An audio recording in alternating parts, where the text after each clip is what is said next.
He took this gusty breeze blowing at about 20 miles per hour from right to left as we look down on it from the press box. I really like that decision, Sean. Might as well come out, and A&M's had trouble throwing the ball. They have new receivers in there. Make Mark Ferris early in this game throw into the wind. He's trying to counteract some of this noise his team's going to have to deal with early. Sammy Davis and Terrence Thomas back deep. You heard R.C. Slocum, the bad news. They're playing without their leading receiver, Jamar Taylor, and their leading rusher, Derek Farmer, due to more injuries. Terrence Thomas, true freshman, stopped near the 25-yard line. They'll spot him down at the 24. Tackle made by Irvis Hill. Mark Ferris, the 26-year-old junior quarterback, one of the best passers in A&M history, but with an inexperienced cast around him, and an injury-plagued offense throughout this season, he has not had as fine a season as he had last year. He still managed to throw for nearly 200 yards per game. Last year, the Aggies threw for 235 yards per game. As R.C. Slocum said, Keith Joseph opens as the tailback, and he drags a tackler with him, the defensive end, Kalen Thornton, able to take him down after a gain of 5. It'll be Weber, the fullback, and Joseph, the tailback. Carragher, a converted defensive lineman, has not caught a pass this year. And the freshmen, both true freshmen, Murphy and Thomas. And the strength of the unit, as Ed said at the top of the telecast, the middle of that offensive line with McKinney making his 49th start. Yates and Whitley, the guards, Mahan and the true freshman Jamie Hightower celebrating his 19th birthday today, the tackles. Out of the shotgun on 2nd and 5. Ferris has a man open, and the pass incomplete. Looked like Murphy hesitated in the middle of that route. Ferris thought he was going to stay on the run, and the ball was too long. Up front for the Longhorns, Corey Redding, Maurice Gordon, Marcus Tubbs, and Kalen Thornton. The linebackers, Tyrone Jones, D.D. Lewis, a 4-year starter, and Everett Rawls. And arguably the best secondary in the country. All 4 of them at one time were cornerbacks. Brooks and Vasher made the transition very nicely this year to safety. Vasher has 6 interceptions. Flag thrown from the official on the line of scrimmage on the far side of the field. Very early on, Sean, we see a ball thrown down the field. Prior to the snap, false start on the offense, 5-yard penalty, still 3rd down. And you already mentioned that Terrence Murphy during that route stopped his route. You can't talk enough about Mark Ferris and the frustrating season he's had to have after the great year last year. Robert Ferguson went to the NFL early. Jamar Toombs went early. He lost all of his big play guys, and then guys that they were counting on got injured. And he's just getting guys lined up. He can't even make a lot of adjustments during the game because he just has to have guys running the right routes, and they don't do it all the time. 3rd down and 9 after the 5-yard penalty. Ferris in trouble as he rolls left, and he was forced to throw it away. He had Kalen Thornton in his face. And the beat goes on for this Texas A&M offense, performing at a historically low level. They're averaging 120 yards per game rushing, unheard of at A&M. That's their lowest yards per game rushing since 1970 when the Aggies went 2-9. And that was one thing coming into this year that Dino Babers, the first-year offensive coordinator, came over from Arizona, said they wanted to get back into this offense. They just haven't been able to do it with all the injuries. Cody Skates just did get the punt off, and they throw a flag as the Longhorns ran into Skates. A very short punt. That'll be down near midfield. It was 4th and 9, and it is personal foul roughing the kicker, and it'll be a 1st down for A&M. Looked like Dakari Pearson was the Longhorn who hit the punter.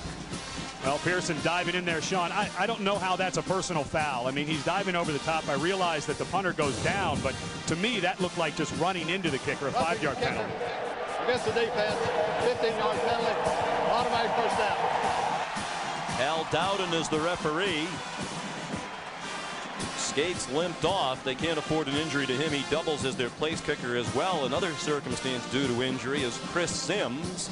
Not the same Chris Sims, obviously, as the Texas quarterback was to be their place kicker, but he hurt his back and had to give up football in the preseason. And that's not the right leg you want to hurt if you're a right-footed kicker. That's the left ankle. That'll be his plant foot, Sean. Very important as he gets through the ball. I don't think he wants to hurt either foot. You're probably right.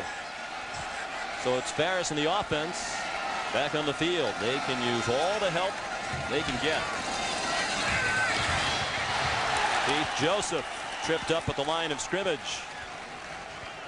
No gain on the play. Time now for our Jeep game solutions. We've already seen with A&M, they did take a shot early to Terrence Murphy. Sometimes they get caught in that little screen game and they don't throw the ball down the field. For Texas on defense, they need to sniff everything out. We talk about how A&M likes to be a screen team, Sean, but you and I both agree to get this crowd into it. We expect something early from A&M, a double reverse pass, something like that. Texas needs to be disciplined on those plays. They bunched 3 wide receivers to the right of Ferris. Second down, he zings one that's deflected en route and falls incomplete, intended for Terrence Murphy. Derek Johnson, a true freshman linebacker who is their leading tackler for the season. 73 tackles, had the coverage. Sean, you know, we talk about all these injured receivers. Timing becomes such an issue. I'm not so sure that this ball was not intended for Terrence Thomas, who's running behind Terrence Murphy. No, that ball was thrown in there to him. It looked like he might have had Terrence Thomas over the top, but good coverage by Texas. Last time out for A&M, they had just 5 first downs against Oklahoma. And the A&M coaches think this Texas defense might be every bit as good as the Sooners. They're proving it so far. Marcus Tubbs with the sack. Back at the 33-yard line. The sophomore from DeSoto, Texas. Brings up another punting situation for the Aggies. And we said that the strength of this offense was its offensive line. Terrence Thomas was wide open on a post route. They were taking a shot down the middle of the field, had plenty of coverage or plenty of yardage for first down, and Marcus Tubbs beats his man in the middle and makes a sack. Skates, the punter, as you can see, limping on to the field and coming on a little bit late. The sack for Tubbs was his first. That might be a delay of game call or some movement along the line.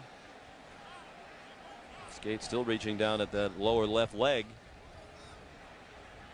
He's hurting.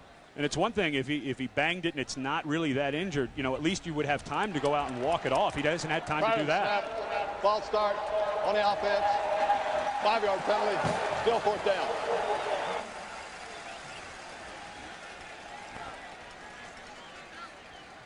R.C. Slocum, one of the winningest coaches of his era, 7th winningest coach in the country during his time here at A&M. But with the losses mounting, they're in danger of losing at least 4 games for the 4th time in 5 years.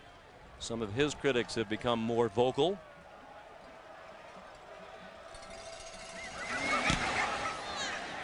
Not a very good punt. Short and wobbly, and a fair catch made by Nathan Vasher at the 38-yard line. The Texas offense on the field for the first time when we come back after a 35-yard punt.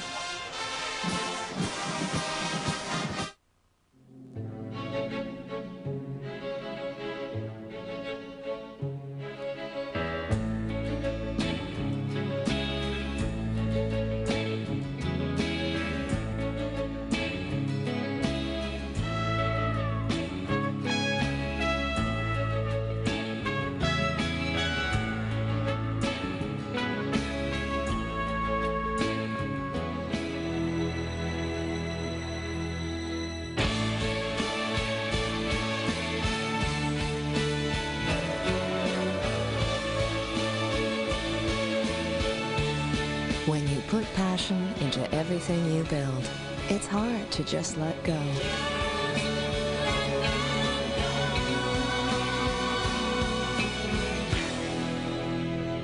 It's okay. We're all going to good homes.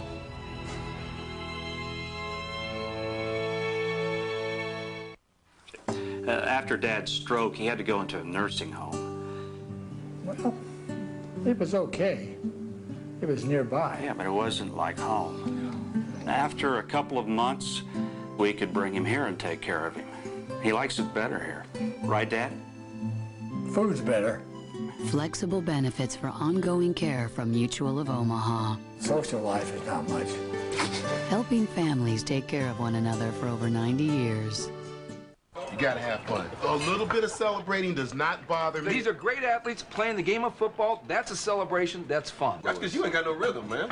It's about individuality, Chris. It's called professional football. Act like a professional. Stop talking about professional and organized. They're kids. Let the kids have some fun. I'll show you some fun. Oh, no, he didn't. No, he didn't. NFL Countdown, Sundays, 11 a.m. Eastern on ESPN. All ready for the big game, Mikey? I'm all set. I'm all pumped up. Look at this. Check this out. Oh, that looks great. You can put your arms down now. Okay. This could be a problem. Beautiful day, nearly 70 degrees here in College Station, Texas. Chris Sims, as Leslie Goodell mentioned earlier, he said this was the toughest place he has ever had to play when he played here as a true freshman 2 years ago. And the Aggies came back to win that game 20-16. The lefty comes out throwing, complete to Roy Williams. And he's out of bounds, a little bit short of a first down. Run out by Sammy Davis. And that's a matchup of two of the best at their positions in the country. Williams, one of the top receivers. The Longhorns leading receiver now with 55, and Davis, one of the best cover men in the nation. Sims, the junior from Franklin Lakes, New Jersey, with the great pedigree, the son of the great New York Giant quarterback Phil Sims, who is reported to be here today. And Chris hopes that Phil is not wearing a Longhorn hat, or rather an Aggie hat, as he did here 2 years ago. Phil, about 5 minutes before the game, Cedric Benson on the carry and no gain on the play. Phil Sims needed some protection from the sun, so he went and bought a hat and bought an Aggie hat. Chris called it the bonehead move of the season. Benson with Trissel, the blocking fullback. Scaife, an outstanding tight end, and the great threats outside in Williams and Johnson. The veteran Matt Anderson, the center, starting his 34th straight game today. Kirk Hughes back after missing 3 with an ankle problem. And the enormous Mike Williams listed at 6'6", 345 at tackle. Benson carries on 3rd and short, and if he got it, it's just barely. Gerard Penwright made the tackle. You know, Sean, you were mentioning Phil Sims, and he talks to Chris a couple of times a week. And early in the season, one thing that he was concerned about with Chris was his drops and how he did not get his feet set in his 5- and 7-step drops. And he's really improved that in the second half of this season. When he chatted with Chris, he said he talks to his dad every week, and usually his dad offers just 1 or 2 pointers. Brings the coaching to the Texas coaches. They're about 6 inches short of a first down. And it looks like Mack Brown is going to go for it. Why not, with the way this offense has performed? At an incredible rate, averaging 47 points per game over the last 5. Don't need to get fancy here. Just a little quarterback sneak. Get in behind that big offensive line, the right side. Take 1 step back. I would go behind Kirk Hughes and Williams. 4th and inches from the 48. It is Sims on the keeper, and it's 6'5", 225. Up about 20 pounds since he arrived on campus. He was able to advance the ball a yard and pick up the first down for Coach Brown and the Longhorns. It's amazing when you go back to what, as we look at the defensive line for Texas A&M, Rocky Bernard is who they think is their best overall lineman. Warren and Peroni, the rest of the front 3 and the 3-4 look. Penwright, their leading sack man. Brian Gamble, the veteran linebacker with Morris back from injury, and Rodriguez in the secondary. Weston and Davis, the corners. Big play, Jay Brooks back after being out a month with a groin injury, and Terrence Keel, their leading tackler, the safety. Roy Williams dropped right at the line of scrimmage by Sammy Davis. They call him the Candy Man for obvious reasons, as he shares the name with the legendary entertainer who made that song a big hit, and they say it fits because he sticks to the opposing wide receivers as well. Well, right now he's sticking way off of Roy Williams. He's get Williams one-on-one. He's giving him an 8- and 10-yard cushion. That time a really nice job of Davis closing on the short out pass to Roy Williams, and he's going to be tested all day by the 6'5", Roy Williams. 2nd down and long. Sims throws on the run, incomplete. He was under pressure as Ty Warren was in pursuit. Brooks and Gamble were coming on blitzes as well. So it'll be 3rd down and just more than 10. And Mike Hankwitz, the defensive coordinator, this is exactly what he said to us, what he wanted to do. He wanted to get Texas into predictable situations so that when it's 2nd and long, they can bring pressure. They can bring 1, 2, and sometimes even 3 more than Texas has in blockers. And that time, Sloan Thomas did not read the hot read, kept on his fade route, and Sims just had to get rid of it. 3 wide receivers. Brett Robin comes in at running back. He's a good receiver. The blitz gets him. Terrence Keel.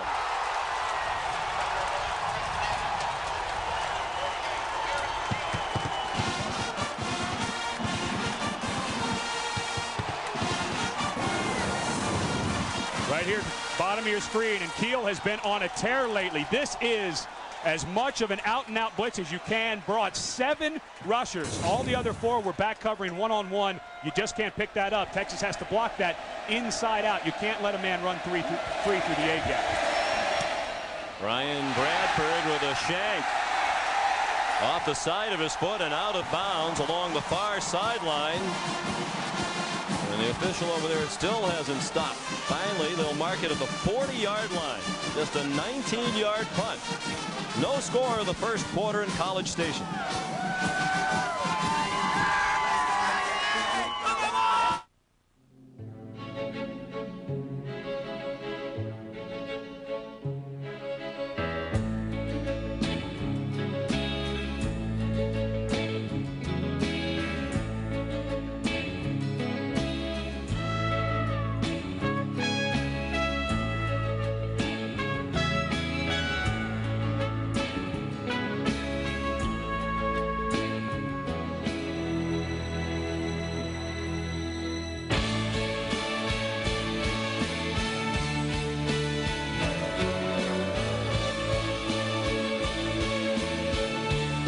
When you put passion into everything you build, it's hard to just let go.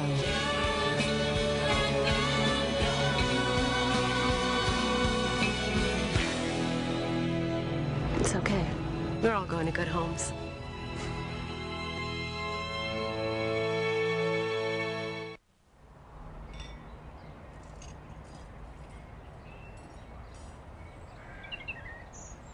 You can slow down investing. You can stop investing entirely.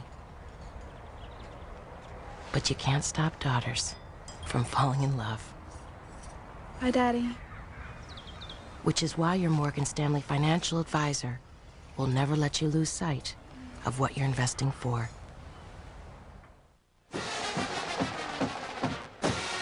Mack Brown, the Tennessee native, in his 4th year as head coach at the University of Texas. They've won exactly 9 games in each of his first 3 seasons. Chance to win a 10th today. They haven't won 10 games in a year since 1995. After the shanked punt, Mark Ferris in the offense with it 1st and 10 at their own 40-yard line.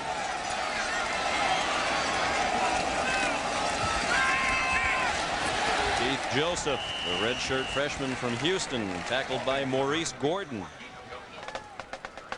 Sean, we've been talking the entire game about Texas A&M's offense. With the injuries mounting, they have really gone south in their production. In the first 5 games, of course, 5-0, 127-64, and they've gone the other way, -12. In the last 5 games, Sean, an interesting note, the opponents have had 113 more offensive snaps. They've just not been able to sustain any drives. And nothing doing for Joseph. Again, it's Maurice Gordon, a senior from Mesquite, Texas. Maurice is married. He and his wife, Sonia, have 2 sons. He's played defensive tackle and defensive end this year.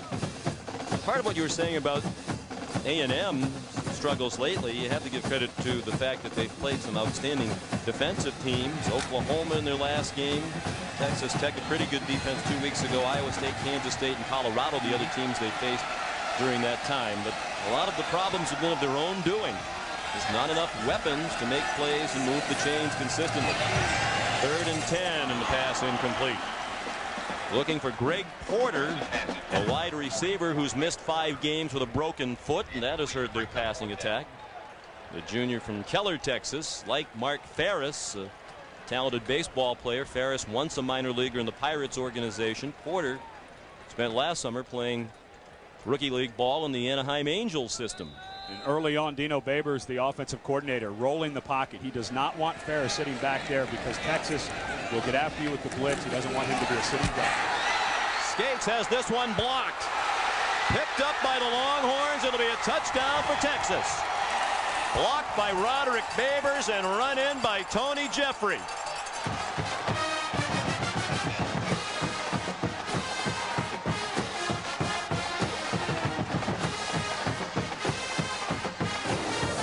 Third punt in a row for Texas A&M that Mack Brown has come after, and Babers comes clean off the left side of the protection of A&M, Sean. They went after it early, probably to try to get some momentum, but now that Cody Skates has a bum left ankle, Mack Brown is going to continue to come after him. Nice job by the starting cornerback, Babers.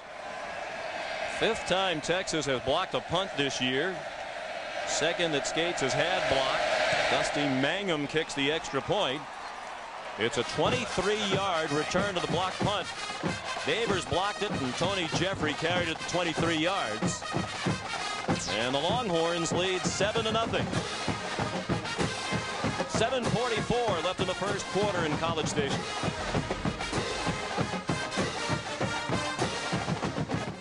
As a touchdown boogie coordinator, I'm called upon to be a miracle worker. Like this one kid, Nebraska. This guy is rhythmless. What do you think you're doing? So, I worked on him, broke him down. That's a chicken, but it's not funky. Build him back up until the moment that I saw him out there, I was proud like a father. When a father sees his little boy grow up and become a ballet dancer. Bud Light celebrates those who like to celebrate.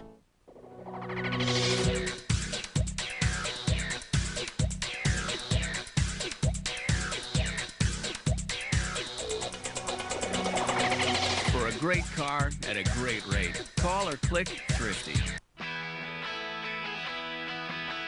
All across the country, people have places to go, things to do, so they go Midas for total car care. Need an alignment? We do that. Air conditioning? We do that. Brakes? We do that. Oil changes? We do that. Batteries too. Of course, mufflers. And we do all that with our certified technicians and our nationwide guarantee. So for total car care, who does it all? Midas. We do that.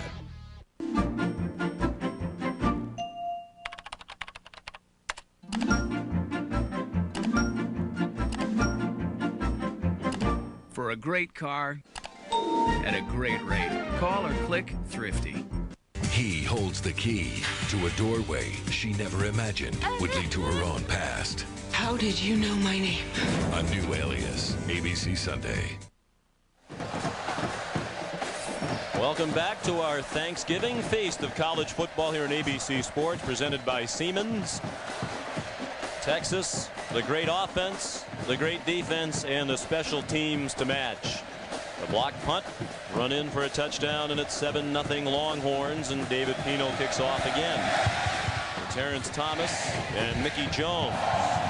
It's the freshman Thomas. He is belted down shy of the 20-yard line. He was hammered by Bo Trahan.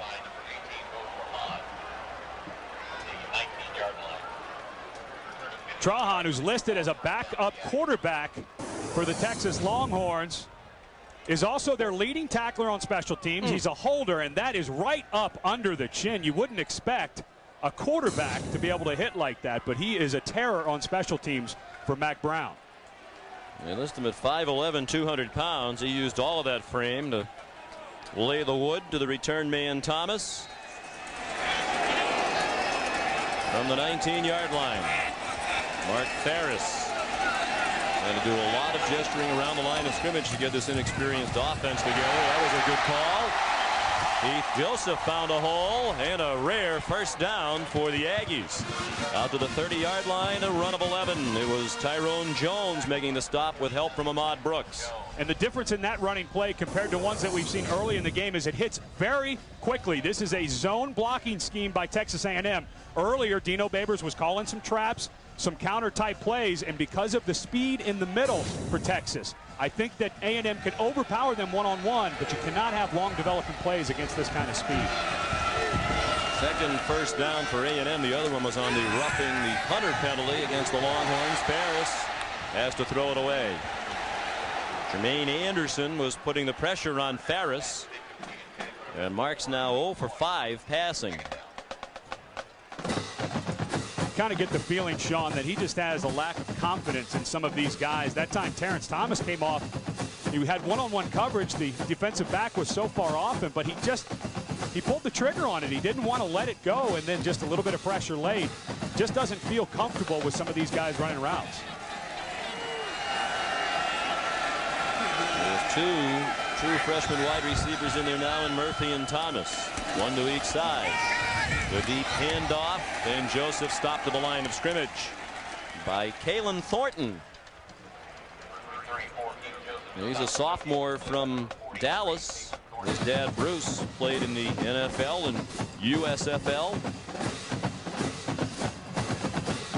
And that he starts to show Thornton the recruiting job that Mack Brown is doing here. He was a guy who came in here last year as a true freshman and fought his way onto the field and was really a surprise. Mack Brown has always been known for bringing good talent into the programs back at North Carolina and now here at Texas. Another third and long. Greg Porter in motion on 3rd down and 10. They try to fool him with the inside handoff, and Joseph is stopped short of the first down. A 7-yard gain, but Roderick Babers dropped Joseph about 3 yards short of the marker, and they'll punt again. They've had problems punting. The first time Skates was rough and injured. He took a hit from Dakari Pearson, and then on the other punt, it was blocked by Roderick Babers and run in by Tony Jeffrey. So now they go to the backup punter, who hasn't punted this year, and he's certainly not wearing the punter's number, Don Muehlbach, who was the backup long snapper as well. Punting into the wind, and it's a very short, ugly looking kick, end over end and out of bounds between the 40 and 50-yard line. They're going to mark it. They're still going. They'll mark it at the 47-yard line, just a 15-yard punt. ABC Sports presentation of college football is brought to you by Chrysler. Drive equals love.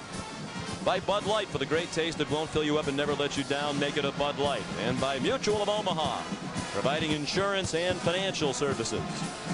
A game that A&M needed just about everything to go right. Being at home helped, but now you've got a part of the game. Mack Brown talks about his special teams. They're in the top 2 or 3 in every statistical category in special teams.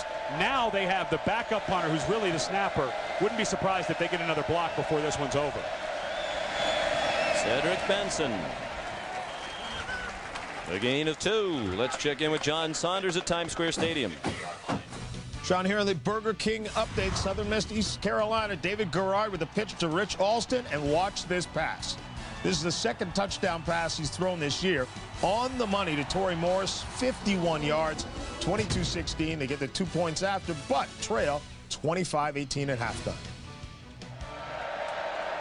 The Pirates of ECU involved a lot of high-scoring games. They score a lot, they give up a lot. Sims, with his man covered, threw it away. He was looking for Roy Williams, but Sammy Davis was right there. Davis was looking forward to this game for a lot of reasons. Last year, when Sims lit up the Aggies for 383 yards and 3 touchdowns, Davis was playing on a sprained ankle, said he was about 65%. R.C. Slocum said he probably shouldn't have even been on the field. Well, he was looking for a chance to atone for his problems last year. And sometimes in these rivalry games, these coaches need to go with what they see. And last year, R.C. said Sammy Davis was so gimpy during the week, but he fought to get on the field, and it was a bad decision. Aggies showing blitz, moving along the line. No flag down. The pass is caught. First down. Sloan Thomas into Aggie territory at the 38-yard line. At the 38-yard line. First down. Looked like Ty Warren was across the line of scrimmage at the snap, but the officials did not throw a flag. Thomas with the reception, his 24th of the year, the sophomore from Houston. So difficult, Sean, when you're going up against this Texas offense because of the weapons that Chris Sims has. Sloan Thomas, B.J. Johnson, and of course Roy Williams, three incredible sophomores. Last year, all three of those guys had touchdowns in that amazing third quarter against A&M. Sims to throw on first down. Benson was open, wide open in the flat, and Chris threw it too far out in front of Cedric. Maybe a little wound up early. Very emotional player. He felt the pressure early, Sean. He talked about last year, especially at the end of the season. He felt like he had to go out and make so many big plays. Well, in this offense with these players, and now you add Cedric Benson in, Mack Brown and his coaching staff have said just play within the system, and he started to do that. But it looks like he might be just a little geeked up early in this big game. Sims 3 out of 6. 21 yards. He's been sacked once. 2nd and 10 from the Aggies 38. A bullet to Roy Williams. He ducks under the tackler at the 32-yard line. Gerard Henright credited with the tackle. The junior, son of a Baptist preacher. Gerard leads the team Bible study every week and leads them in prayer services before every practice as well. And right now, the way Texas is playing offense, they're trying to get Penright out of the mix with 3 and 4 wide receivers. Mack Brown and Greg Davis, his offensive coordinator, are trying to get their best pass rusher away from the line of scrimmage. 3rd down and 4. The Horns lead 7-0.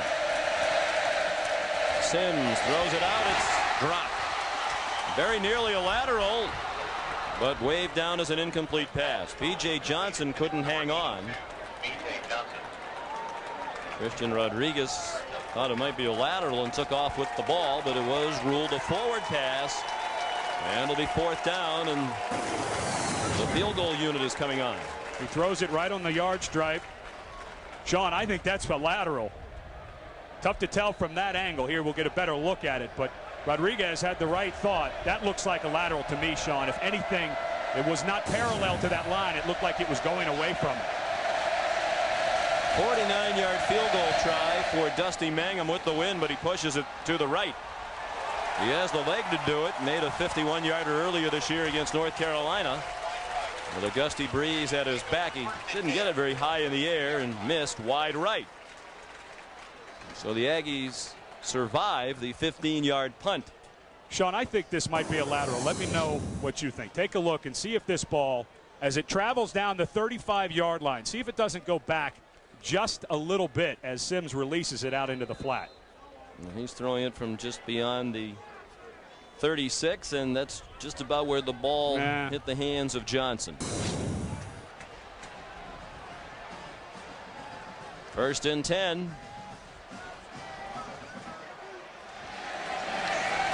Aggies at their own 33. 3:37 left in the first quarter. And they're trying the middle, trying to take advantage of the terrific center McKinney and those outstanding guards. And Joseph reached the 36-yard line before he was sent back by Marcus Tubbs and D.D. Lewis. Last season, Warwick Dunn and Marshall Faulk staged a thrilling back-and-forth battle that was decided in the final seconds by Dunn. Next Monday night, Tampa Bay will try to do it again against the powerful St. Louis Rams team that sits atop its division, the Bucks and the Rams. Monday Night Football on ABC. 2nd and 7. Harris has his man caught by Joe Weber out of the backfield. Still on his feet, dragging Horns into Texas territory. Down at the 48-yard line with a gain of 16.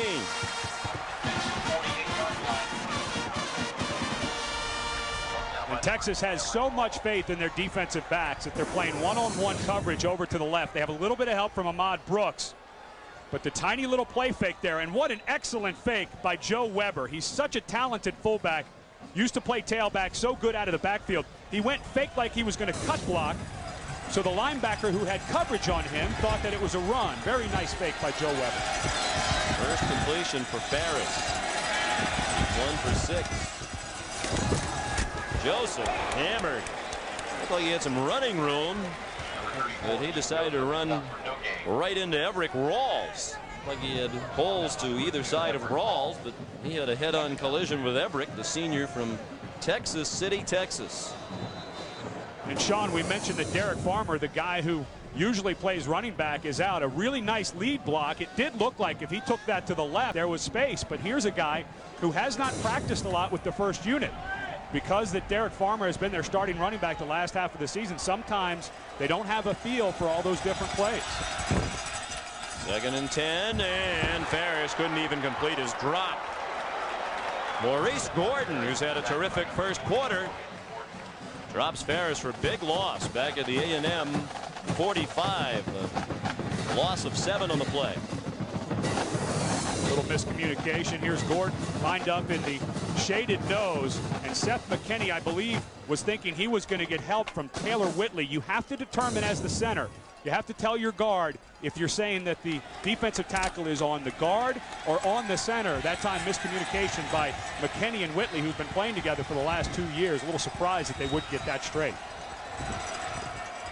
3rd and 17.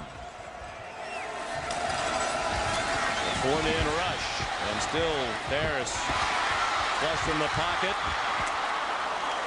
Terrence Thomas tripped up well short of the first down. He made it to the Longhorns 44, but he's still about 7 yards short. Everett Rawls, the 3-year starter at linebacker, able to upend him from behind and force a punt, and they're going back to the starting punter, Skates, who was hit on the first punt attempt of the day and hurt his leg, had a second one blocked. Then they went to the backup Mule block for the last punt. His only punt went 15 yards. Now it's Skates and a timeout called by Texas. Timeout taken by Texas. Coming up next, ABC Sports Thanksgiving Feast presented by Siemens continues. A trip to the Big 12 championship game will be on the line when top-ranked Nebraska battles number 15 Colorado. That's next right here on ABC. Nebraska's won the last 9, but the last 5 games between the Huskers and Buffs decided by a total of 15 points. Let's go down to the sidelines and check in with Leslie Goodell. Well, one of the Longhorns' biggest fans out here on the sidelines, Yankees pitcher Roger Clemens. And what do you think of your team this year? Well, it's great. We were able to catch the Kansas game right after the season ended, since our baseball season got pushed back into November. So it's been exciting. We got to see Benson a little bit. You know, he's done well in the state, and just you know, to be at home now with my 2 older boys and see some football and be here on the sideline. Thank Coach Brown, you know, and his staff for letting us come down and watch some football. People in Texas know about this rivalry, but people outside of Texas, how would you explain the intensity of this rivalry here? Well, it's very intense, especially when you're wearing burnt orange and you're in College Station. So it's it'll get very interesting before the day's over. Roger, thank you very much. Okay. Short punt by Skates, and it took a bad bounce for Cody. As spotted down at the 24-yard line by Everett Smith, just a 21-yard punt. They're having trouble with the punts, obviously, but you also have to factor in the very gusty breeze into which they're kicking here in the opening quarter. Tomorrow is part of our Thanksgiving feast presented by Siemens. It's a collision of 2 Big Ten teams. Michigan can clinch the Big Ten title with a win when they host Ohio State. That's tomorrow at 1 Eastern, 10 a.m. Pacific, and we know that the Fighting Illini of Illinois will be watching that closely. They clinched a share of the Big Ten title with their win yesterday against Northwestern. They'll win it outright and be the BCS representative of the Big Ten if the Wolverines lose tomorrow. Cedric Benson trying to become the first freshman to rush for 1,000 yards for Texas. And so far he has nothing on the board. Christian Rodriguez and Marcus Jasmine drop him for a loss. That's 4 carries now for 0 yards for Benson. What a nice job by Jasmine and Ty Warren at the point of attack. Linebackers coming in to finish it off, but if Benson's going to have any chance to emulate his hero Ricky Williams, who always had good games against Texas A&M, he's going to need a better push up front. Sims to throw on 2nd and long, throws to the near side, caught by Sloan Thomas. Terrence Keel wrestled him down with help from Gerard Penwright. That'll be the last play of the first quarter. Texas leads 7-0 on a block punt return for a touchdown. ABC Sports presentation of college football will return after this message and a word from our ABC stations.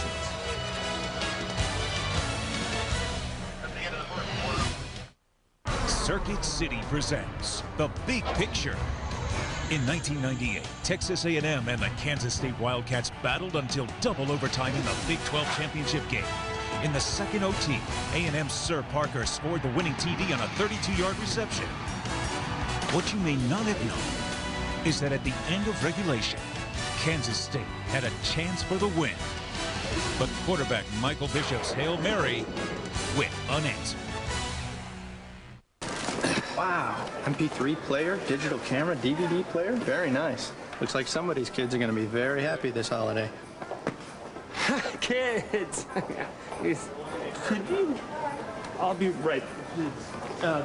We know how you feel, and that's why Circuit City has great gift ideas this holiday season. Circuit City, we're with you. Hey, my wife loves these things. All wives love things. Could you? On June 6, 1944, American and Allied forces were called into action. Jeep was there when they answered that call and joined together in a noble mission. Now, more than ever, we count on these values of courage, trust, and steadfast resolve in our continuing quest for freedom.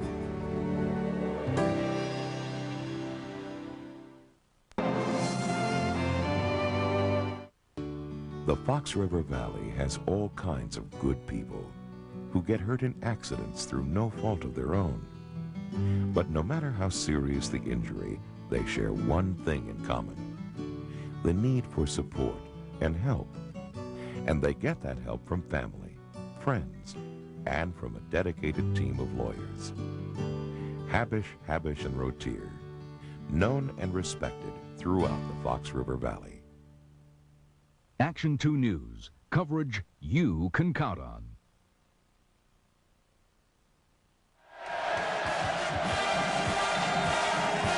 Back in College Station, the defenses dominated the first quarter. The two teams combined for just 65 yards of offense, 40 of those belonging to A&M. The Longhorns lead on a block punt return for a touchdown. 3rd down and 9.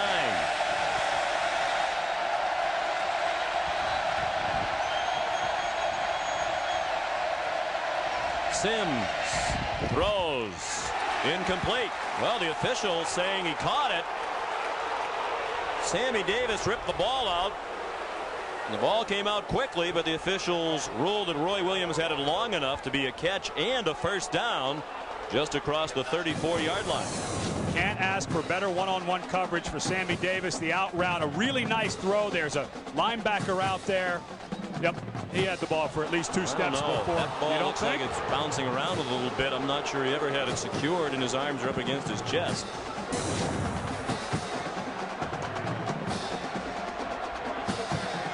Now, they did rule it a catch. And a first down. Sims 6 out of 10 for 39 yards. Benson alone back. He takes the pitch. He's in trouble and down back at the 30 in the arms of Christian Rodriguez. Rodriguez, a 5th-year senior, pretty much a backup his entire career. They didn't know what to expect. Nice job lining up on the outside. He read this almost like a quick reverse toss to Cedric Benson. But Rodriguez has really stepped up nicely this year. Was a backup for 4 years, continued to work hard, and has been very productive. 5.5 sacks, and he's always in the backfield of the opponent. Minus 4 yards rushing now for Benson. 2nd and long on the draw. Benson again ran into Ty Warren. You talked about Christian Rodriguez on the previous play and his perseverance waiting to become a starter. He is an amazing young man, born in New York City, lived in the Dominican Republic from the time he was just a few months old until about age 6. Never knew his dad, who abandoned his family when Christian was a very young boy. His mom went to jail for selling drugs when Christian was 12. He lived with friends and relatives For 2 years in high school, he lived with his high school coach, graduated in the top 5% of his class, was class president 3 years, and now here at A&M, a standout. Sims' arm was hit by Gerard Penwright. And the Aggie fans into it, as the Longhorns will have to punt. Penwright, another guy who had to bide his time here at Texas, lined up as a defensive end. Him and Rodriguez, the outside linebackers. An excellent job working on left tackle Robbie Doan. He has a move called the club. It's a lot like what Reggie White used to do. That time he just used the rip to get by onto Sims. Some of his teammates don't like it when Penwright uses that club move in practice. He's flipped a couple of offensive linemen right over. Bradford punting into that big wind, and he's victimized by it. Well, the punting has been dreadful on both sides here this afternoon. A 17-yard punt by Brian Bradford, and the Aggies will take over near midfield. ABC Sports presentation of college football brought to you by Pontiac. What would you do with some Pontiac excitement? By AT&T, let your business, let your life be boundless. By Circuit City, we know how you feel. That's why we're here. Circuit City, we're with you. And by Morgan Stanley Financial Advisor, who will never let you lose sight of what you're investing for. Here in Aggie land, the Aggies 1st and 10 at the Texas 46-yard line, and nothing doing for Joe Weber. A loss as he's cut down back at the 49 by Maurice Gordon. He's had an outstanding first half at defensive tackle for Texas. We were talking to Dino Babers, the offensive coordinator for Texas A&M, and he was talking about getting some runs downhill early. Well, they're doing a couple of things where it's taking a little too long. Although that was a fullback dive, there was a fake to Joseph, the tailback, before the handoff. And this defense from Texas, which statistically is actually better than Oklahoma's great defense, there's just too much speed. They've got to start pounding with some zone runs. Take the inside handoff. Terrence Murphy doing the best that he could, but he swung down for a loss by Derek Johnson. They'll mark the ball at the 45-yard line. But a loss on the play of 7, and the A&M offense going in reverse. And really, Carl Reese, the defensive coordinator from Texas, expected a lot more plays like that. He said A&M is truly a screen team. That time, obviously, all week. They've had 2 weeks to prepare, Texas has. They've been seeing that in practice. That time they had too many guys over there. Today's 1st and 10 line is brought to you by Pontiac.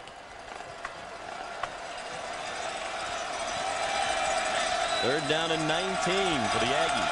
They're on 45. Flag down. There was movement along the line. Ferris thinks it's a free play. He's going into double coverage, and it is incomplete. Intended for Terrence Thomas. Ahmad Brooks broke it up. Roderick Babers was nearby, but it looked like the Longhorns might have jumped. And they did. So the Aggies will get another shot at a 3rd down conversion. Corey Redding was in the neutral zone. Looked like, no question, Redding was in the neutral zone, and that's why Ferris felt like he could take a shot down the field. On the defense, 5-yard penalty, still 3rd down. But he let that ball hang too long. He's got the wind at his back. If you get it up there and it hangs a little bit, Ahmad Brooks, you had mentioned he was a cornerback, and Mack Brown and his staff deciding to go with 4 corners because with spread offenses, they've got guys who can all walk out there and cover. And Ahmad Brooks, Carl Reese said he is really the reason why our defensive secondary has been so good this year. 3 receivers bunched close to the line to the right of Mark Ferris on 3rd and 14. He has time, and the ball's way too long. This is an offense that's just totally out of sync. Terrence Murphy, the intended receiver. Quentin Jammer had the man-to-man coverage with help from Ahmad Brooks. Ferris now 3 out of 9 for 20 yards passing. And Skates comes on to punt again. This is reminiscent of what we saw Texas A&M against Oklahoma a few weeks ago, that the offense, too many 3 and outs, and the defense, which is playing at such a high level, is going to start to wear out.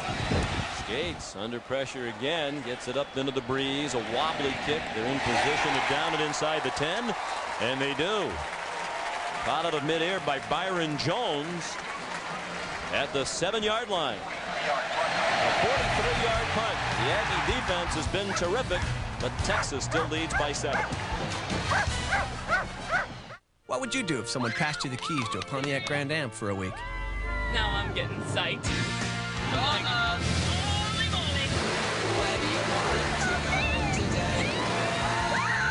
I can't believe I did it. Oh my god. Good boy. How do you feel? So excited. Got it, Grammy. It's state number 3, right? I'm telling everybody for the rest of my life about this. So what would you do with the Pontiac Grand Am?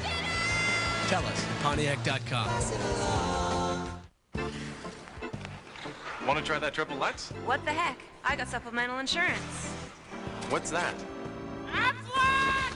A Lutz? No, that something insurance.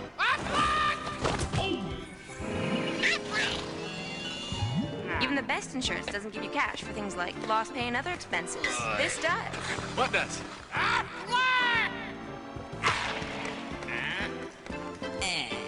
Aflac. Ask about it at work.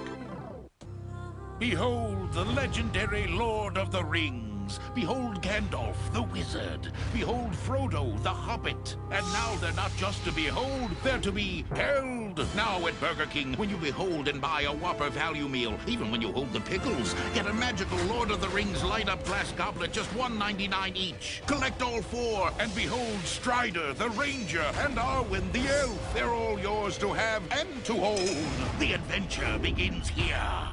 What would you do if someone passed you the keys to a Pontiac Grand Am for a week? We're going to drive as fast as we can to San Francisco. We're doing big things at the Pontiac Grand Am. Big things, baby. 3-car park, next 3. Excellent! How do we get to 3-car?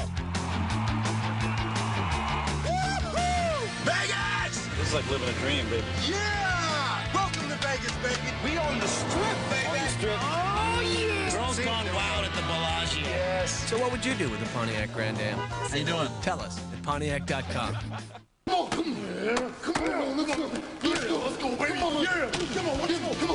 Washington, Miami, or Notre Dame, Stanford, Saturday night on ABC.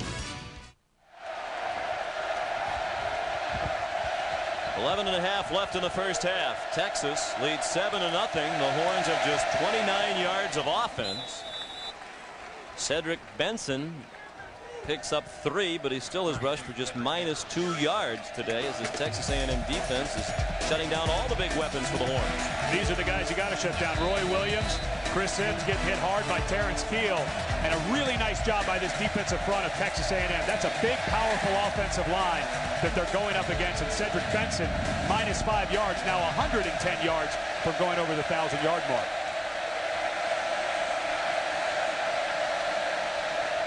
Sims off the play action, throws it from the goal line over the head of Matt Trissel, the fullback. Gerard Penwright forced Sims to throw it quickly. 6 of 12 passing now for 39 yards for the junior Sims. A play fake to Cedric Benson and then a naked boot, and Gerard Penwright does not bite at all. Got a nice shot on Sims. Penwright has not had a sack in 3 ball games, and although he hasn't had a sack early today, he has been a factor getting up the field. They stop Texas here. The Aggies should get it back with great field position as the Longhorns would have to punt into this big wind. 2 out of 6 on 3rd down Texas. Sims zips one incomplete, a little bit low and behind Roy Williams. So this high-powered offense, averaging 41 points per game for the season, 4th in the nation, has done next to nothing. 32 yards so far for the Longhorns of offense and 3 first downs.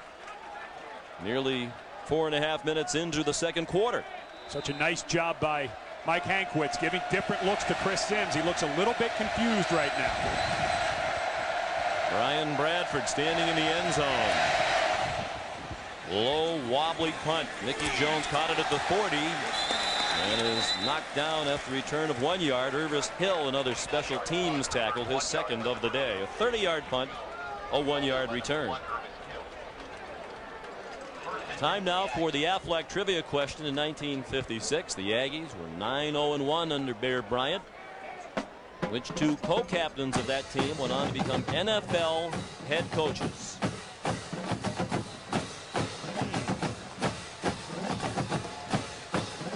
There's the legendary Coach Bryant, coached here in the mid-50s.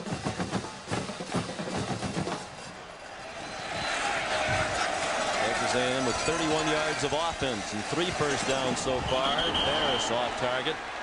looking for Joe Weber.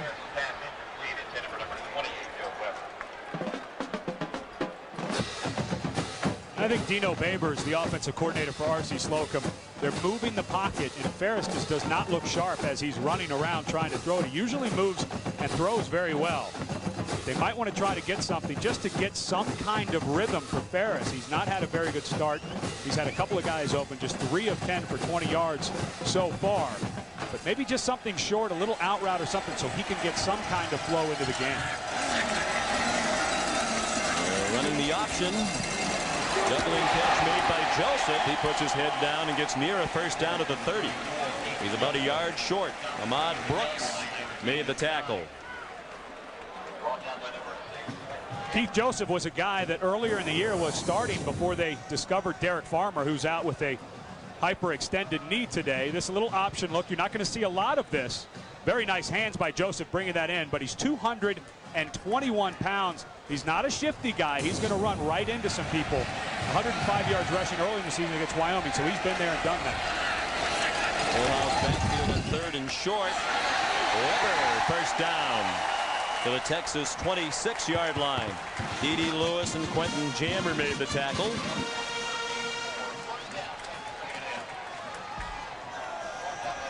Joe Weber gives you such a nice weapon on offense, and the way that Mark Ferris has looked a little shaky. They've been pretty good up front for Texas A&M so far. That offensive line doing a nice job. Start mixing Weber and Joseph in there. Take a little heat off Ferris, and then maybe the play action will start to become a factor later in this quarter and into the second half. Aggies taking advantage of the good field position, trying to score for the first time in more than 9 quarters. Touchdown, that is. Joseph on first down gets 2 to the 24-yard line. Maurice Gordon, another stop. And the other thing, too, Sean, with them trying to establish the running game, you mentioned earlier that they're averaging the least amount of rushing yards they have since 1970. But they have to give this defense a rest. As well as they played with Texas and the weapons that they have on offense, this defense from A&M needs a little breather here going into the end of the half. A&M does have a 4-minute advantage in time of possession right now, 12 and change to 8 and change. Ferris on second down, again the design rollout. Has his receiver at the 20-yard line, but the ball comes out of the hands of Mickey Jones. An incomplete pass. And it'll be 3rd down and 8. You mentioned these defensive backs for Texas. And the way that Texas is lining up and playing defense today, because they know that A&M has struggled. These guys are going to be one-on-one all day. Quentin Jammer, we haven't called his name today, a Thorpe Award finalist for Texas, because he has locked up every receiver, one of the most physical defensive backs, and he plays opposite Roderick Babers. They are an amazing tandem.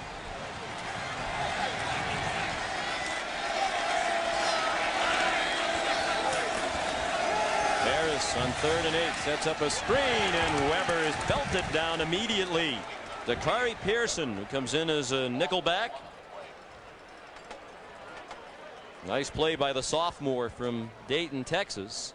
Cody Skates on to try a field goal. Remember, he's also the punter who injured his leg when the Longhorns roughed him on the first punt of the day. We'll see if that has any effect on the field goal kicking. Strong breeze at his back. 42-yard field goal try. Wes Bodovich, once a quarterback, is the holder. There's a long field goal of 48 this year. That wasn't close. That was an Ed Cunningham tee shot. Duck hook, low and left all the way. We mentioned he only took over the field goal kicking duties this year when Chris Sims, who would have been their field goal kicker, had trouble with his back. Not even close. Still 7-0 Horns.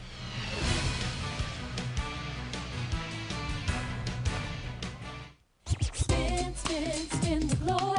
It's your turn to spin the globe. All around the world, Siemens provides hospitals and doctors with the tools they need to make the right decisions right away. From diagnostics to patient information to care management, we're doing our part to help people everywhere feel better. Spin, spin, spin the globe. It's your turn to spin the globe. Ho, ho, ho! Oh, I hope you didn't put all those on the credit card. Yeah, why? Do you know what those interest charges are going to do to us? Don't worry. I used our new Capital One No Hassle card. Fed up with exploding credit card rates? To the neighbors! With Capital One's new No Hassle Platinum card, you get one low fixed rate and none of the hassle. Gotta tell Steve and Laura about Capital One. What's in your wallet? Set your clocks because this Saturday, starting at 7 a.m., save an additional 10% on practically everything in the store. This includes Craftsman, Kenmore, Reebok, Trader Bay, JVC, Sansui, Leather Outerwear, David Taylor, Levi's. Get up early for 10% off Saturday from 7 to noon, only at Sears. Where else? How can you provide for the future of the people who depend on you? With Pacific Life and its expertise in investments, annuities, and insurance, discover the power of Pacific Life. Sean McDonough, Ed Cunningham, Leslie Goodell back in College Station, Texas.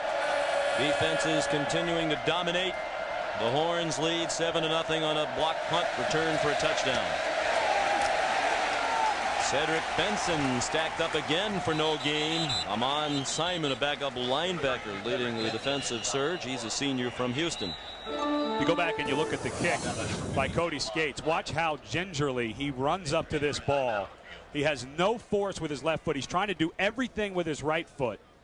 Hence the Ed Cunningham duck hook, because he has to over-rotate with that right leg. They have to consider putting Matt Douglas in if they have any more attempts. I know he has no attempts this year, but that just didn't look good for Cody Skates. Antoine Kirk Hughes, the senior offensive guard from Waxahachie, is the injured player. He's missed the last 3 games with a high ankle sprain. He's a 3-year starter. Honorable mention all Big 12 each of the last 2 years. A key member of this offensive line. They've had some injuries to the backups as well.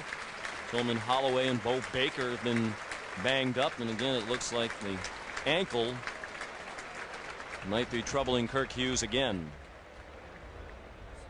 Let's check in with Leslie Goodell. Sean, Cody Skates actually went and had that ankle x-rayed. The x-rays came up negative, so they called it an ankle sprain, and that's why he's come back in the game, because he feels he's okay to kick, obviously struggling right now.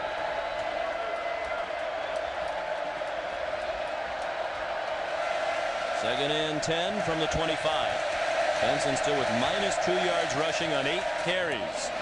Lots of room this time for Roy Williams. The ball's out, and it is kicked out of bounds. Nothing but Aggies around the ball, and they kick it out of bounds. And that's the way it's gone of late for Texas A&M. Not only they kick it out of bounds, but it added yardage to the play for Texas out to the 44-yard line. Sean Weston, who was covering one-on-one with Williams that time, gets in there, and Roy Williams just didn't lock that ball away. That was nothing special by Weston, who, like Sammy Davis, giving plenty of cushion to the very speedy Roy Williams, and Roy just needs to lock that ball away a little more. And Sean, that's another 8 or 9 yards. You're right, things just cannot go right for Texas A&M. Tillman Holloway, number 61, has come in at guard for Antoine Kirk Hughes. He was a starter last year. He has plenty of experience. First and 10 from the 36.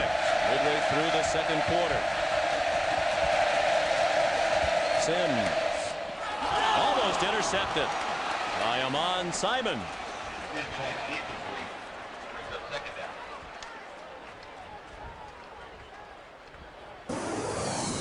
4-3 defense. Simon lined up right here as he takes his drop. Every quarterback will tell you, the linebackers, they're like UFOs. You just don't see them. Nice drop by Simon. The quick slant route into the receiver, and Simon's going to be beating himself up for a long time because he may have returned that a long way.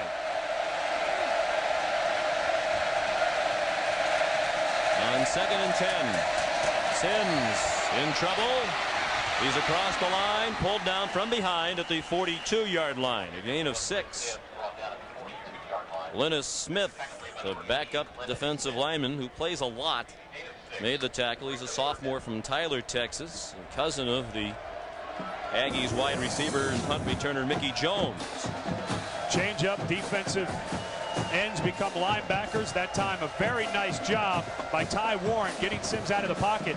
We've talked about the health of the A&M offense, but Mike Hankwitz, defensive coordinator, said that this is as healthy as his defense has been in over a month because of that bye week, able to rotate some guys in on that defensive front and keep them fresh. Empty backfield, 5 wide receivers on 3rd and 4. They blitz against it. Sims throws it incomplete. Not on the same page with Sloan Thomas. Byron Jones had the coverage, and the Longhorns will punt again. Sims won for his last 6 now.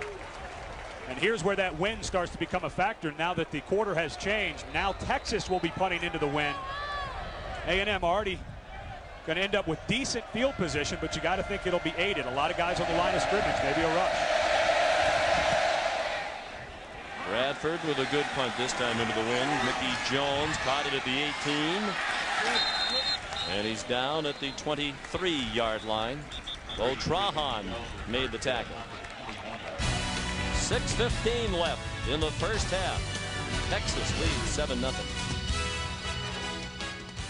Elway nothing, and I like John, but my 7-year-old could have scored against that soft coverage. You're saying Elway went 98 yards because the Browns played to prevent defense? That's exactly what I'm saying.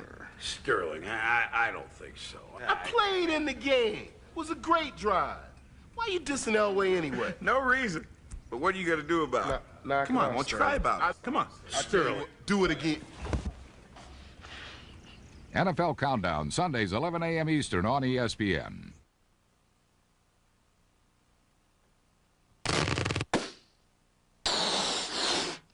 AT&T's broadband technology can expand your company's growth potential with virtual private networks, secure, scalable, high-speed telecommunication systems that can take any shape you like. Hey, to each his own.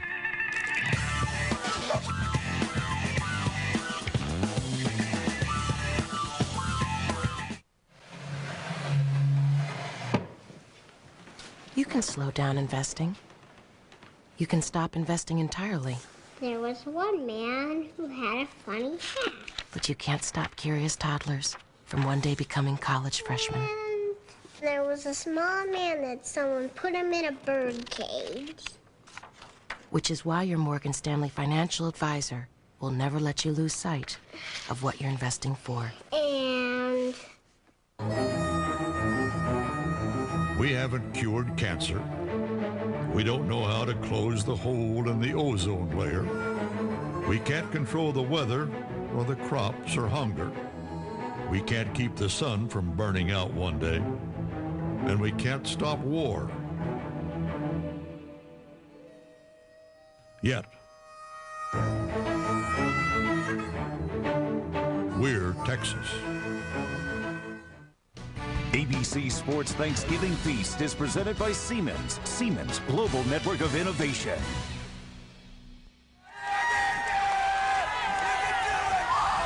Seven 0 Texas. And the struggles of the A&M offense have not diminished the enthusiasm of this crowd. The Longhorn offense has been just a little bit better by 4 yards. We'll combine these two teams for under 100 yards. More than a quarter and a half. Ferris almost lost the handle right off the snap. Managed to hand it off to Keith Joseph, who picked up a yard. Maurice Gordon made another tackle. Time to answer our Aflac trivia question. They were undefeated with one tie in 1956 where the Aggies under Bear Bryant. 2 co-captains went on to become NFL head coaches. Gene Stallings and I don't know. Not even close on the second. Can't even get a guess. Jack Pardee.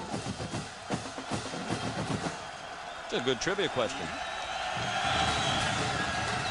Ferris sets up a screen. This one is promising. Joseph out to the 38-yard line.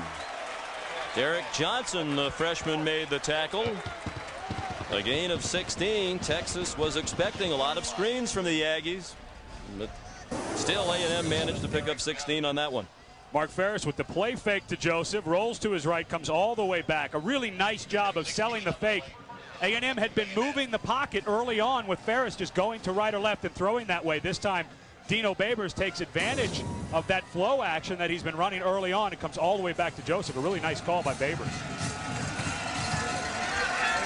Joseph, the tailback. Stacy Jones in at fullback now. Play-action pass. Ferris with a rare deep ball, and it's too deep, and it is intercepted. Ahmad Brooks with his second interception of the year, and the Longhorns take it back on their 5-yard line. Terrence Thomas was the intended receiver. You cannot discount how strong this wind is, Sean. And Mark Ferris was used to throwing into the wind in the first quarter, comes out in the second quarter, now throwing against the wind. In golf, it would be, I would say, about a 2-club wind. He's just got to take some off of this ball. Didn't exactly have Terrence Thomas running free wide open, but Ahmad Brooks, again, a sensational guy. They did not know how he would adjust going from cornerback to playing center field. Well, Carl Reese has said, better tackler than we thought and a much better free safety than we expected.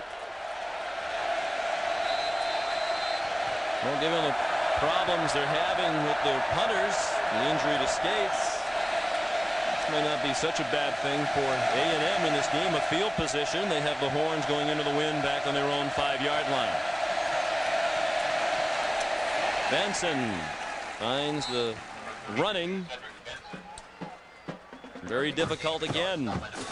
Kevin Perrone and Brian Gamble made the tackle. Coming up on the Capital One halftime show, John Saunders and Terry Bowden will have their end of the year awards, and Terry takes a look at 2 age-old Nebraska traditions, football and farming, on the Capital One halftime show. Texas needs to be very careful here, Sean. I know they got 2nd and long, but they cannot do something stupid. Sims has almost thrown 2 picks today. I think they need to stay conservative with the way their A&M offense is playing. Sims out of the end zone, incomplete, looking for Bo Scaife, the tight end. Well, we spoke with Mike Hankwitz, the defensive coordinator for the Aggies, and we asked him, this is such a great offense you're playing against, you prioritize the weapons you want to take away. He said, well, we have to start by stopping the run, and boy, have they done that to Benson today, who has 9 carries for 0 yards. And now here in the second quarter in a close game, now they have the wind as their on their side, so things playing into the hands for Mike Hankwitz. Brett Robin comes in passing situations, the lone back. 4 receivers spread the formation. Shovel pass to Robin with some running room, and a first down for Texas. Out to the 19. Sammy Davis made the tackle on Robin, a sophomore from Austin out of Westlake High School. He's played tailback and fullback for the Longhorns. This is such a nice call by Greg Davis. This was a play, the shovel pass, the players weren't excited about. They put it in before that Colorado game, Sean, and remember the play right before the half when Sims pitched it to Cedric Benson. He took it 40 yards, and really Texas went ahead on that drive for good in that ball game. Good block on that play by Roy Williams to help spring Robin for the first down. From the 19, under 4 minutes left in the half. Sims on target to Roy Williams. Another first down to the 34. Sammy Davis made the tackle.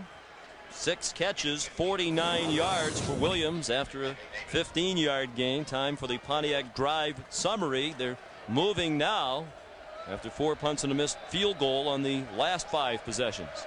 And we've talked about how good this Texas offense has been in the last 5 games, but this is by far the best defense that they've played down the stretch.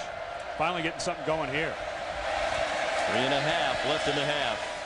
Sims throws another man open.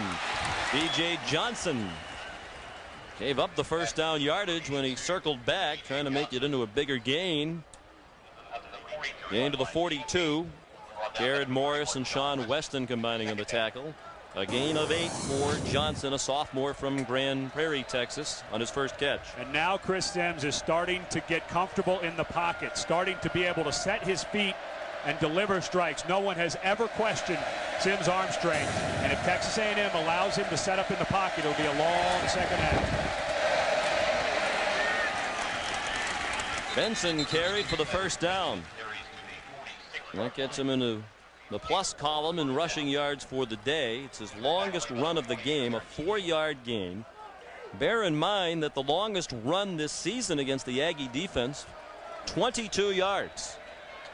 and nobody has gone over 100 yards. The closest to that was Tatum Bell of Oklahoma State. They've gone 13 games without giving up a 100-yard individual rusher. Bell rushed for 94 against the Aggies this year. 10 carries, 4 yards rushing now for Cedric Benson. On first down, Sims forced to pull it down, and they pull him down near the line of scrimmage. Rocky Bernard had Chris around the legs. A senior from Baytown, Texas. Primarily Texans on these two rosters. Most of the recruiting done in-state, and a lot of these players know each other very well from their days in high school football. That adds to the rivalry. And the reason that Sims not able to find anybody downfield, that was just a 3-man rush. Drop 8 by Texas A&M, and a good job of those 3 rushers not giving up, because Sims could not find anything open downfield. 2 tight ends in the game. On the delay, Benson. Pulled down by Harold Robertson with help from Brian Gamble. A 2-yard pickup for Cedric. He joined us late. Benson, a true freshman from Midland, Texas. Started the day needing 105 yards to become the first freshman to rush for 1,000 yards at the University of Texas. Mack Brown said he thought it was very important that they get that done. A 1,000-yard season is a benchmark for a program. It helps you recruit running backs. And he's going to have a monumental second half. They're going to get that done. Timeout called by A&M.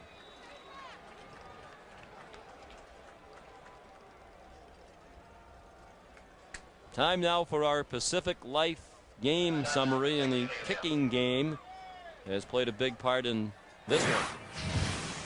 Cody Skates, who pulls double duty for A&M early on, injured his left ankle, and then Roderick Babers comes in and Jeffrey scoops it up and scores. And in a game with very little offense, that left ankle came back to haunt Cody Skates. He keeps telling his coach that he can play, but Sean, when you look at him plant that foot, he does not look healthy. Each team has missed a field goal. And punting problems on both sides.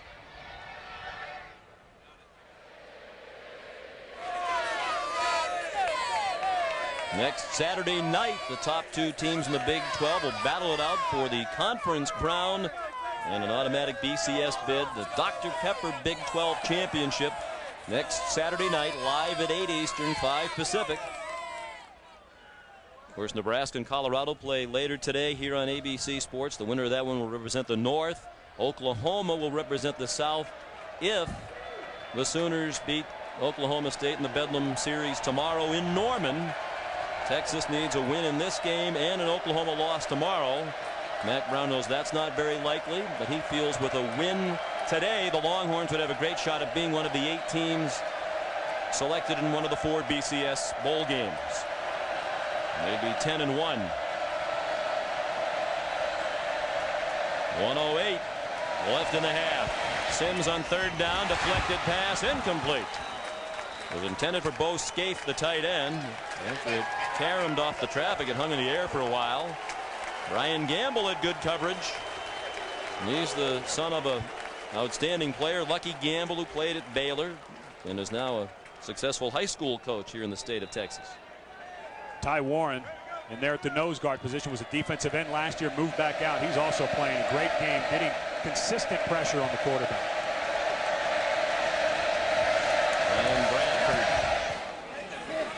running into the breeze. Mickey Jones from the 11 makes the first man miss. And that first man got back up and tackled him. Good stick-to-itiveness by Michael Ungar. A special teams standout. He tackled the Kansas punter for a safety in their last game, a 59-0 win over the Jayhawks. Let's take a look at the BCS action this weekend. Nebraska with a big one today in Boulder. Miami, a game you'll see Saturday night on ABC Sports, trying to avenge their only loss of last season to Washington. That game is in Miami. And Oklahoma taking on the Cowboys. Florida and Oregon are idle. You mentioned Texas trying to be, as Mack Brown said, the pretty girl left standing at the dance who gets asked by the BCS to come dance in that Big 12 championship. Texas will be rooting for Oklahoma to lose because they could go above a 2-loss Oklahoma team. On the delay, Keith Joseph took the handoff. Tyrone Jones was not fooled by the faking. Each team with 2 timeouts left, and Texas will use one. Good job by Mack Brown, the way this A&M offense has been struggling. Again, Dino Babers calling a lot of running plays that are taking time to develop. The only thing that's really been successful for A&M is straight-ahead zone-type running. And right now, you get a feeling that R.C. Slocum would like to get out of here 7-0, but Mack Brown's going to make it very difficult with his timeouts. NFL fans will remember that last season's Monday night battle between Tampa Bay and St. Louis was one of the most exciting games of the season. They'll go at each other again from St. Louis Monday night at 9 Eastern. The Bucs and the Rams right here on ABC Sports. They won't have to worry about the gusty breeze inside the dome in St. Louis. Well, and I think Mack Brown would be very happy to see Texas A&M punt again. That's been the story so far in the first half with Cody Skates being hurt. He's come after nearly every punt except for ones into the wind. He's had a couple of returns set up, but with the way Cody Skates has been limping around, you would expect Texas, if they can force a punt, to come after another one. It's going to be hard to do that with only 1 timeout left. This is just 2nd down for the Aggies.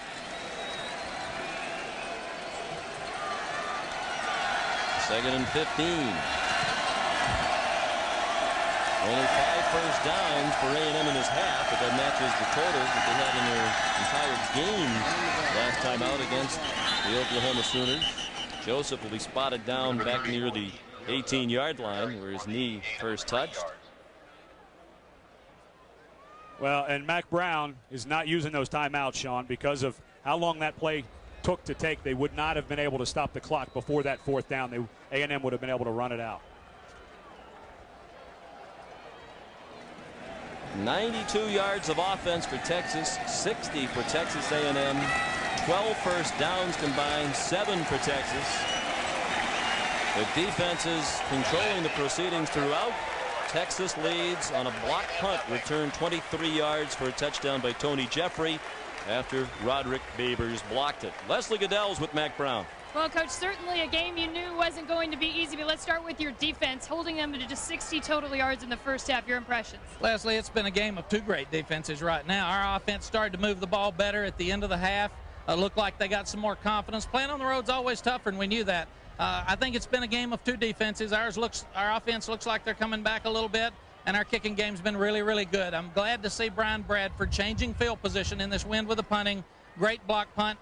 Sorry that we missed the field goal. Of course, we forced a field goal for them, too. What adjustments is your offense going to have to make in the second half? Well, we've got to run the ball better. We're not blocking them well enough, and they're playing great. They're playing with a lot of emotion, but we knew that coming in. We haven't played really well on offense, so I think we can do a lot better on offense second half. Thanks, Coach. Thank you. And it was in the 3rd quarter last season in Austin that the Longhorns pulled away from the Aggies. 7-0 Texas at halftime. Now the Capital One halftime report with John Saunders and Terry Bowden.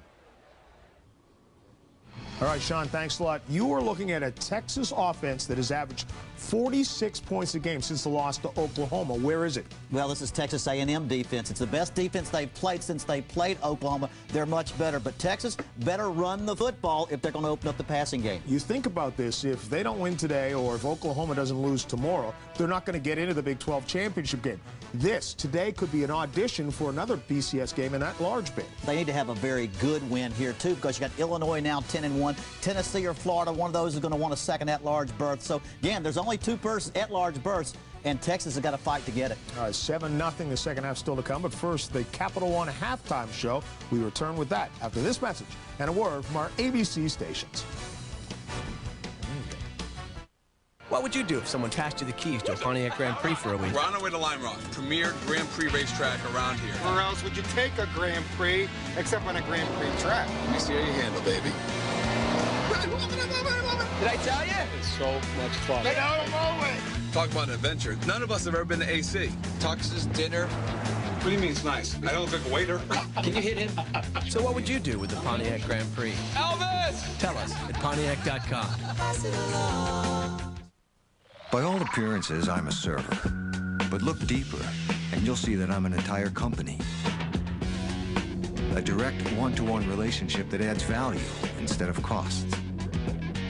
I'm just the part of the company you'll be looking at when you realize that I'm not just another pretty face.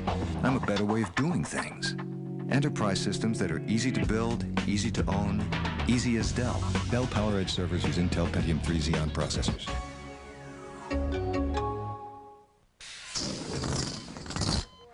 Oh, hello. Have you heard about 1-800-MEDICARE? Yes, you have, because I just told you. Must be broken. You can find out what Medicare covers, get information on staying healthy. Whoops. They'll even tell you what Medigap is, which is important to those who have a gap in their Medi. The bottom line is, for healthcare questions, turn to the experts at Medicare. 1-800-MEDICARE, helping you help yourself. What would you do if someone passed you the keys to a Pontiac Grand Prix for a week? I'm out, man. Let's go. I'm out to see the world. San Francisco, here we go.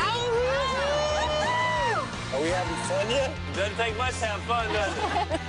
Man, it's like riding on a surfboard. You're gonna have to call me Dixie if I wear this. All right, Dixie. I can smell the salt water from here. Give us a swell, baby. So what would you do with the Pontiac Grand Prix? Tell us at Pontiac.com. There's some good surf out there.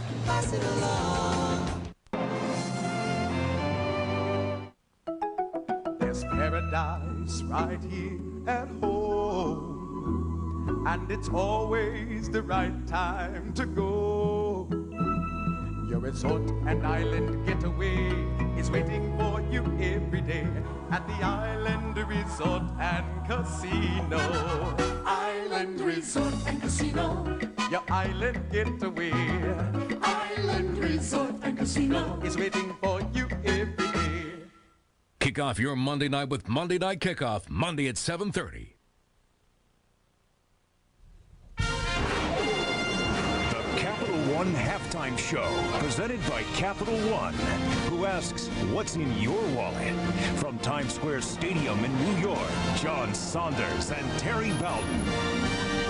As you can see, the shoppers are out in full force here in Times Square, and if you're with us week after week, you may have noticed that we're sitting up a little higher than we normally do, because we call this the press box of Times Square Stadium. Now, Terry, you've been with us 3 years. One of the things you brought to us was your annual awards. Well, everybody knows about the Lombardi, the Heisman, the Butkus Award, but I wanted y'all to see some of the award winners that I've selected. All right, stick around, because our first category is Top Turnarounds. And the nominees are...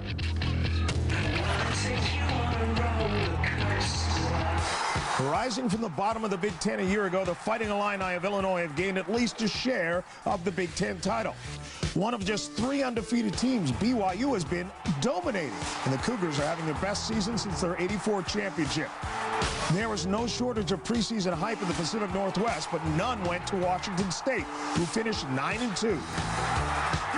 But the winner for the top turnaround goes to Maryland. Bowlers for more than a decade, Ralph Friedgen's Terps have dethroned the Seminoles in the ACC and are headed to a BCS Bowl. Up next, this year's top milestones. With his 50th career rushing TD, Nebraska's Eric Crouch set a new record for rushing scores by a quarterback. Indiana's Antoine Randall became the exclusive member of the 40-40 club, passing for 40 touchdowns and running for 40 TDs. 100-yard rushing days became routine for Georgia Southern's Adrian Peterson, who topped the century mark in 47 straight games, most in history. But, John, the season's top milestone goes to Penn State's Joe Paterno, who stands alone, surpassing Alabama's Bear Bryant with his 324th win and counting. Up next, we salute the coaches who went deep into the playbook or just got plain lucky, creative calls. Don Shula's Miami Dolphins would have been proud of Virginia, who went to the old hook and lateral to upset Georgia Tech. Alabama quarterback Tyler Watts improvised a little on this play, turning a muff snap into a long touchdown pass to teammate Antonio Carter. And Terry, you think there's been a little magic in Miami's season? How about turning a botched field goal into 6 points against arch-rival Florida State? But, John, the season's most creative call may have come in this year's biggest game. Eric Crouch's role reversal from quarterback to wide receiver, scoring a game-winning TD to defeat the defending champions. Next, we scan the sidelines for the most stylish coach. Arizona's John Mackovic has brought style to the desert in his Madison Avenue suits. From Hawaii, just like Hawaii 5-0. June Jones dresses the part. And style is timeless. Joe Paul looks the same today as he did 35 years ago. But the overwhelming winner for sporting the most stylish coach is Bobby Bowden with his new Aussie sun hat and his wraparound shades.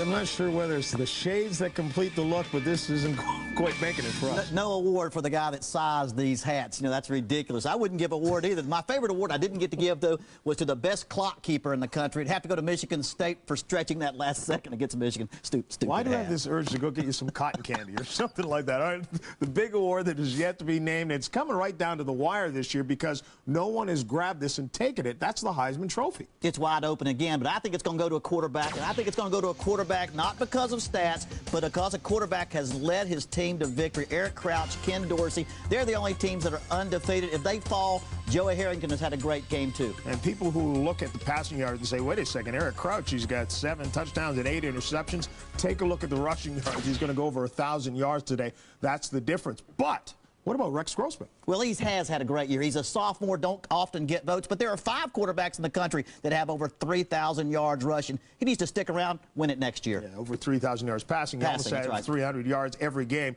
Just missed it last week with about 290. We'll continue with more of the Capital One halftime show in just a moment. We'll see if we can find somebody to size these hats. Right now, Texas with the lead, and that's the difference. 7-0 over A&M. Great. Credit card bill. Look at these fees. Honey? One rate for purchases, higher rate for cash advances, and those telemarketers. Relax. We switched to Capital One's new no-hassle card. Introducing Capital One's new no-hassle Platinum Card. No balance transfer fees, no telemarketing, one low fixed rate. Honey? What's in your wallet? Checking out digital cameras? Yeah, I need FireWire compatibility so that I can email my pictures. Sure. This one also makes MPEG movies. Really? He's excited. It's for our baby. Congratulations. Considered any names yet? Yeah, maybe Sony or Olympus, but you're the expert, right? We know how you feel, and that's why we're here. Circuit City. We're with you. How about an LCD screen? LCD, chickenpox. We're gonna screen for everything. There's this guy. Oh, it's in my face. Shouting at me. Just pushes me. But I love him. He's my coach. My coach. Be a coach. Be a fan. Special Olympics.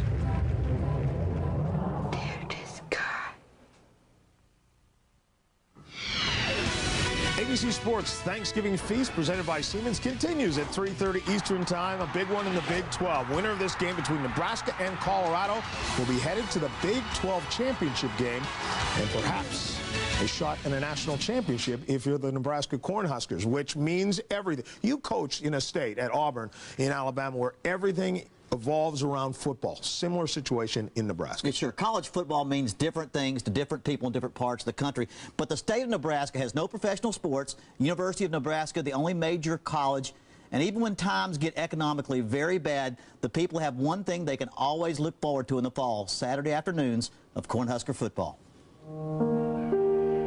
The model Nebraska football player is a product of the heartland.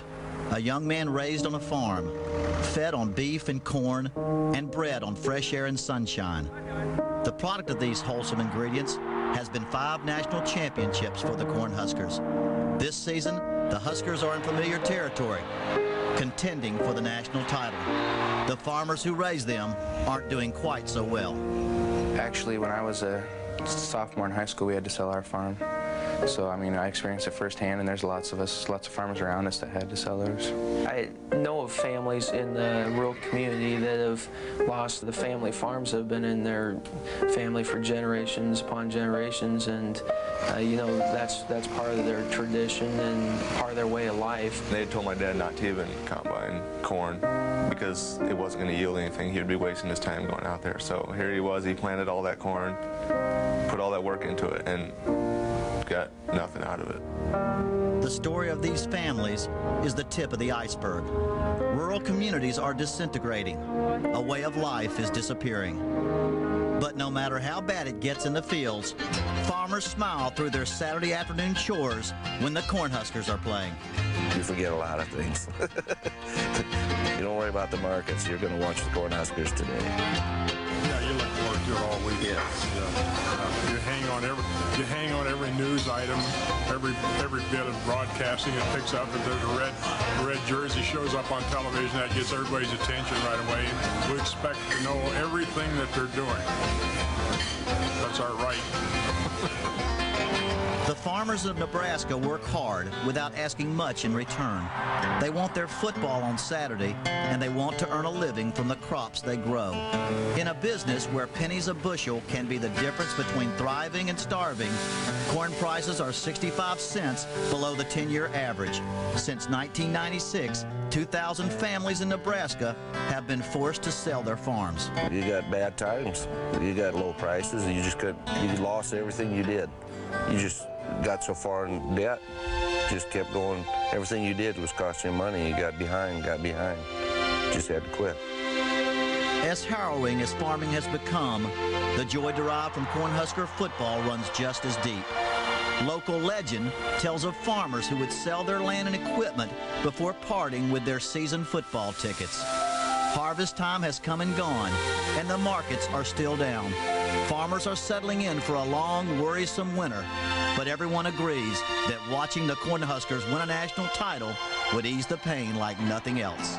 I can remember in '94 watching Nebraska play Miami in the national championship, and when they won that game, I think I had a smile on my face for the next week. It's something that people all over the state take joy and satisfaction in, so I'm hoping that we can bring that home and give that kind of satisfaction back to the state. If Nebraska can beat Colorado in Boulder this afternoon, I guarantee you it's going to mean as much to those people back in Nebraska as it does to those players, John. Yeah, it could mean even more, though, because it means they're in line for the Big 12 championship game, which would make them in line for the Rose Bowl. You picked Colorado at the beginning of this season as your surprise team. Do they have enough to pull off this upset today? Well, they really do. They play good defense at Colorado. And again, the last 3 times these teams have played, it's come down to the last play. They believe they can play. I talked to Gary Barnett this week, and he told me we're a hard-nosed, old 70s I-formation football team, and we can play a tough game against Nebraska. And at the beginning of the year, you looked at this one on the schedule, and you knew it would come down to this. Nebraska with 8 home games. This is the Capital One halftime show. Hook 'em horns. They're up. Oh, the wonderful thing about children is it never occurs to them that their dreams might not come true. My dream has come true. With hard work and some good financial advice, I just opened my 3rd child care center. We take care of hundreds of children every day. Our children are our future. They just don't know it yet. Smart Financial Services from Mutual of Omaha, helping plan successful futures for over 90 years.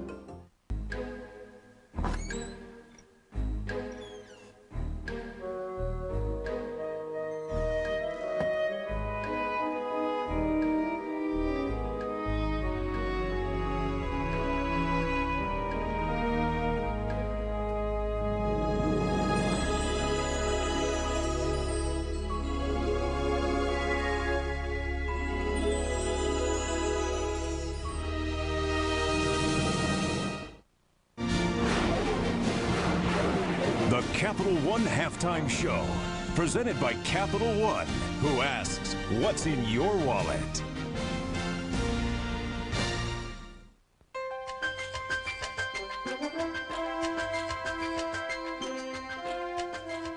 I want my students to make a difference. I'm not interested in a student just taking notes to render forth some answers on an examination.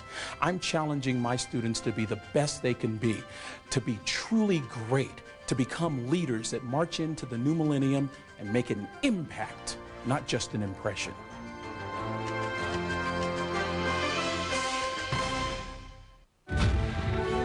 America's Funniest Home Videos presents the greatest videos of all time. Tonight at 8/7 Central on ABC.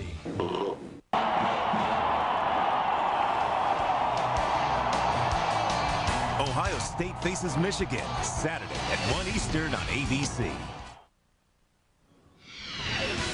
The ABC Sports Thanksgiving Feast presented by Siemens continues tomorrow. We start off at 1. It's the big one in the Big Ten. Ohio State against Michigan. Then in prime time at 8 o'clock, some of you will see the Fighting Irish of Notre Dame take on Stanford. Others will see Washington try and derail Miami's unbeaten season. That's all tomorrow. Right now, the second half is coming up. Terry and I will see you later. Let's take it back out to Sean.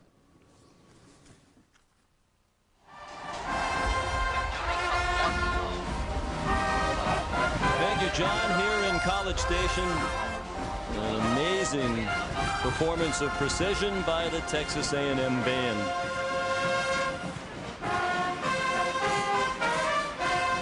At halftime, 7-0. Texas leads Texas A&M. ABC Sports presentation of college football will return after this message and a word from our ABC stations.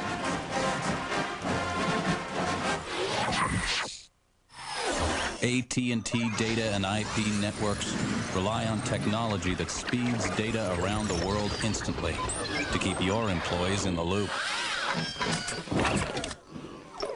And multiple layers of security to keep everyone else out. On guard.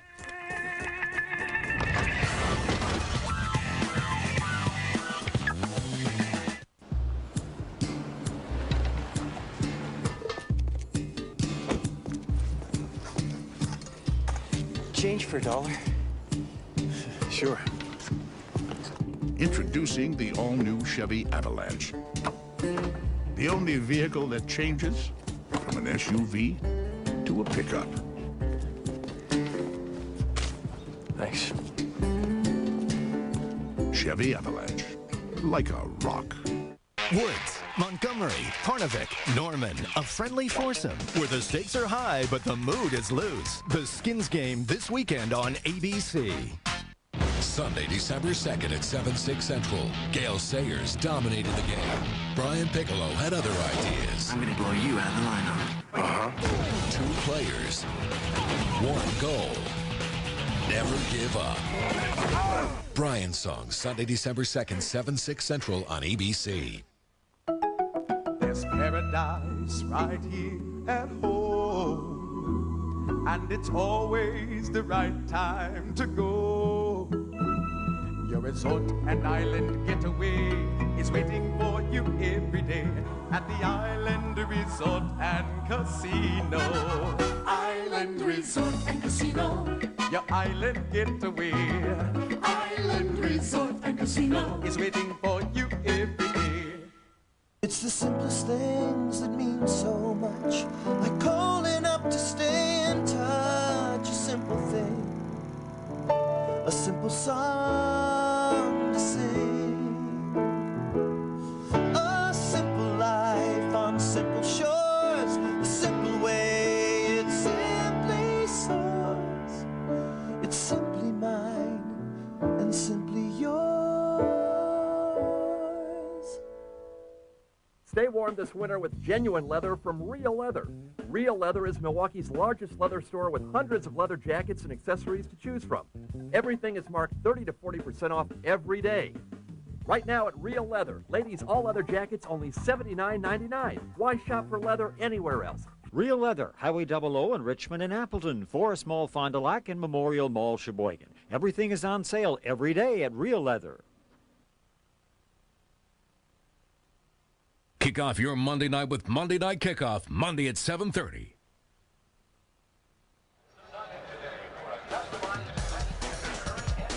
Welcome back to College Station, Texas, as our Thanksgiving feast presented by Siemens continues.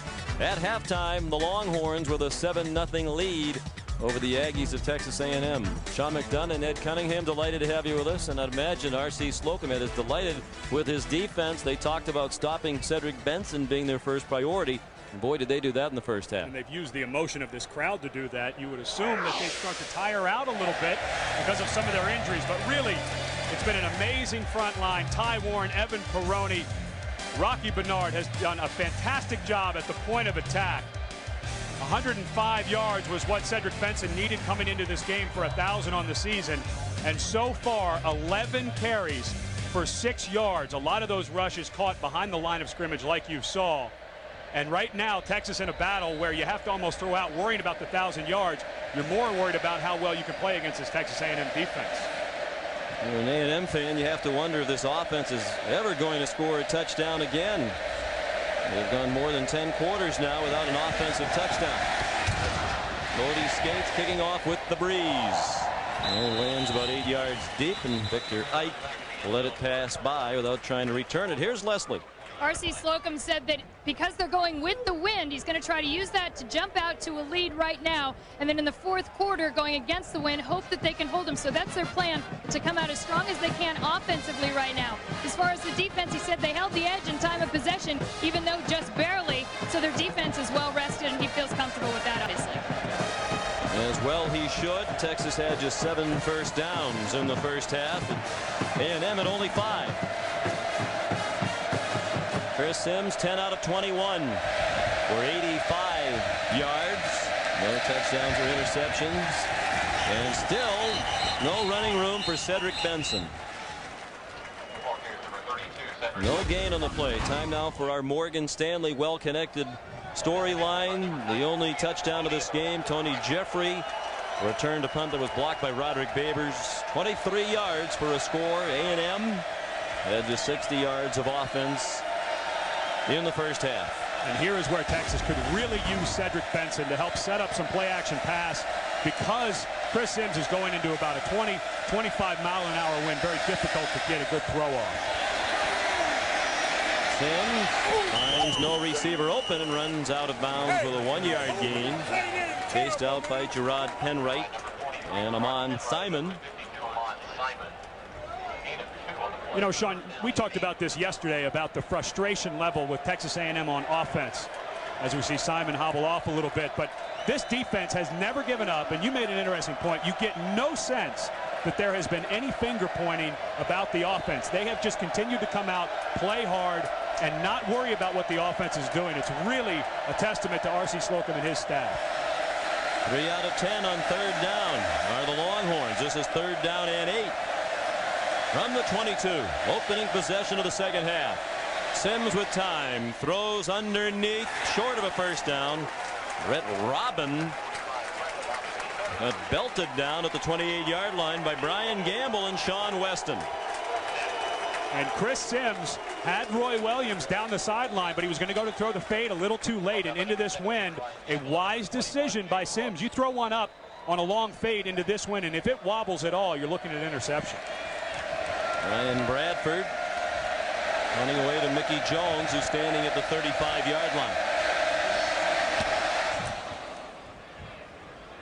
Into the wind, a pretty good punt. Jones with a flag down. Gets another block. He's across the 50. He's at the Texas 30. Bo Trahan, another special teams tackle.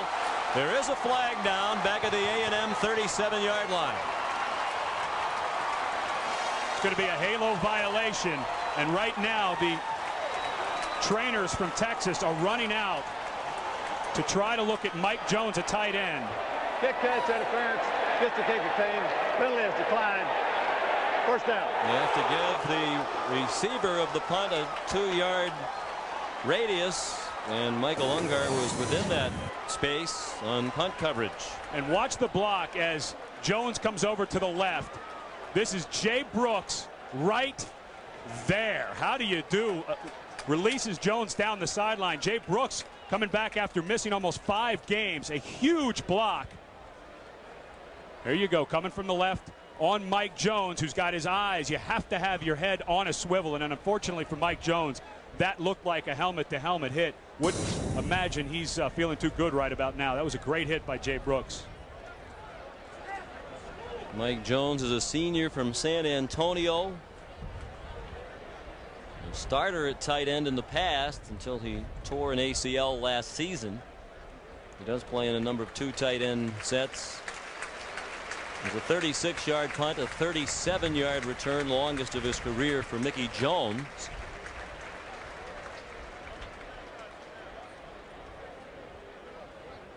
ABC Sports presentation of college football is brought to you by Chevy Trucks, the most dependable, longest-lasting trucks on the road.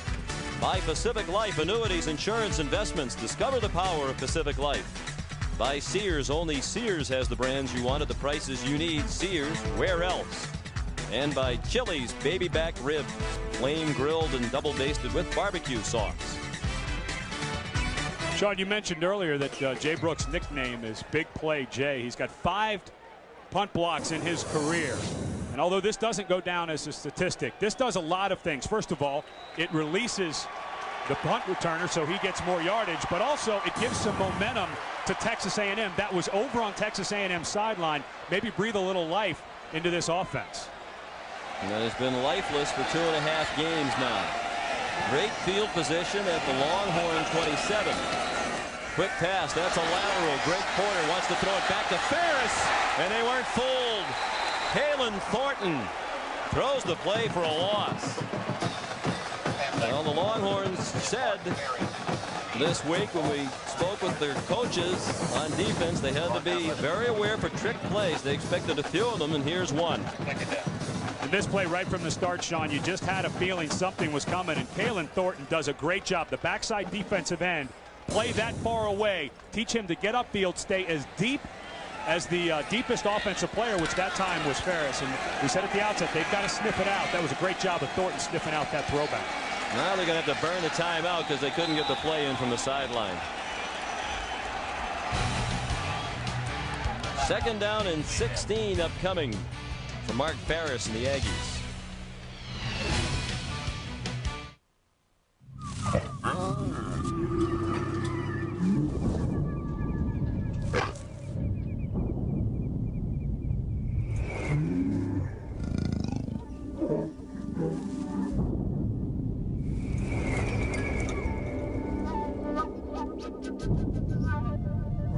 After the new Chevy Trailblazer, everything else just seems kind of weak. The all-new 270 horsepower Chevy Trailblazer, like a rock. Ain't this the perfect specimen of a man? Inside the ring, he was the greatest. Outside, You think you're acting like the people's champion? I ain't gonna be the champ the way you want me to be the champ. I'm gonna be the champ the way I want to be. he was even more. We're going from the darkness to the light. Will Smith is. I'm gonna hit your hand 6 times before you get to 3. Go. 1, 2, 3. Did I hurt you? Ali. This film is not yet rated. Opens everywhere Christmas Day. So Denver doesn't win a Super Bowl till long after Tommy's retired. And the Packers. I mean, they couldn't win one until Sterling hung them up. I don't think it's really a coincidence. It's just my thought. I don't know. I mean, you won Super Bowl. It's not that hard. Hey, Boomer. Sterling. Burger's ready. Great. I've been looking forward to this. There you go. NFL Countdown, Sundays, 11 a.m. Eastern on ESPN. Look, we got a lot to do today, so let's make this quick. Get what you need. We're out of here. Agreed? Yes.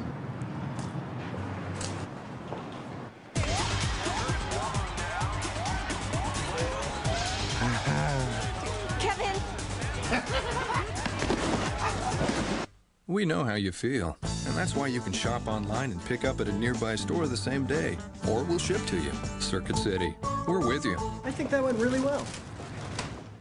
There's nothing more dangerous He says a cop did it. than a criminal with a badge. Where is the shield? I don't know. New NYPD Blue, ABC this Tuesday, 9/8 Central. After the A&M timeout, 2nd down for the Aggies. Good throw by Ferris. Terrence Murphy with the catch. Then he slipped down as he turned toward the 1st down marker. 2nd catch for Murphy.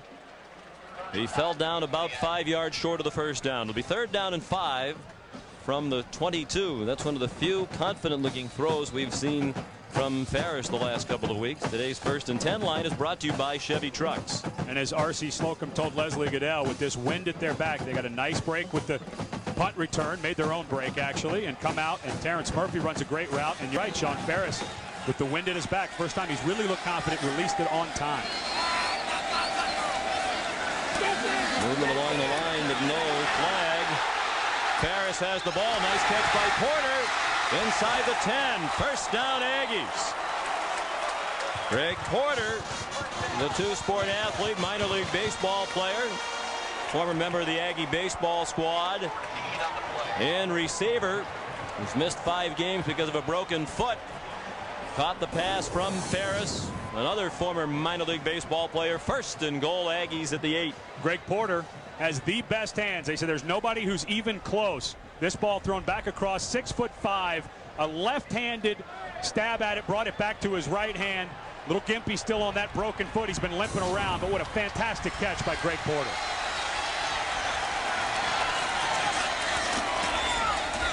Joseph running left, running hard, running inside the 5 to the 4-yard line. It took both safeties, Ahmad Brooks and then Nathan Vasher, to get him on the ground.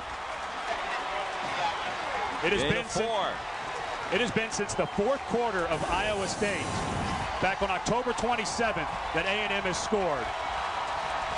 And this is the way they're going to need to do it, Sean. The only thing they've been able to do is run straight ahead.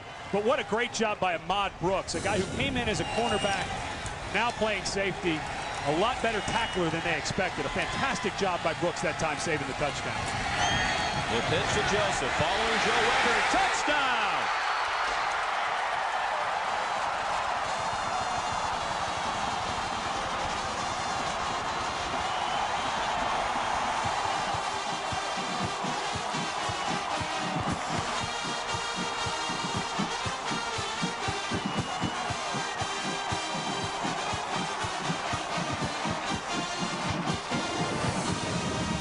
Fantastic player, Joe Weber. I know that Keith Joseph will get credit for this touchdown, but a great lead block by Weber. We've seen him catch the ball out of the backfield, run it. He's been special today for A&M. And Cody Skates just did get the extra point inside that left upright. A 4-yard touchdown run by Joseph. His 4th touchdown of the year. And Texas A&M has tied this one up.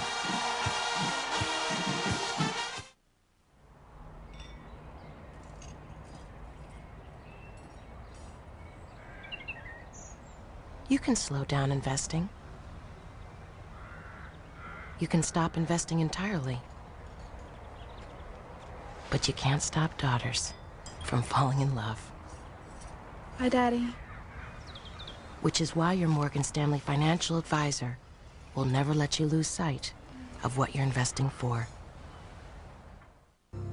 Behold the legendary Lord of the Rings. Behold Gandalf the Wizard. Behold Frodo the Hobbit. And now they're not just to behold, they're to be held. Now at Burger King, when you behold and buy a Whopper value meal, even when you hold the pickles, get a magical Lord of the Rings light-up glass goblet, just $1.99 each. Collect all 4 and behold Strider the Ranger and Arwen the Elf. They're all yours to have and to hold. The adventure begins here.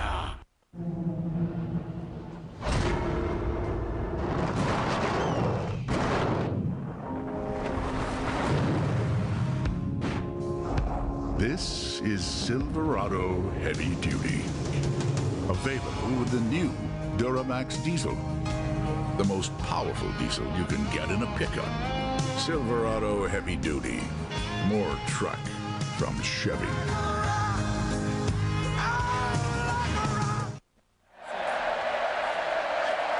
The punt return teams providing most of the offense in this game. Texas, a block punt returned for a touchdown, and then a 37-yard punt return by Mickey Jones.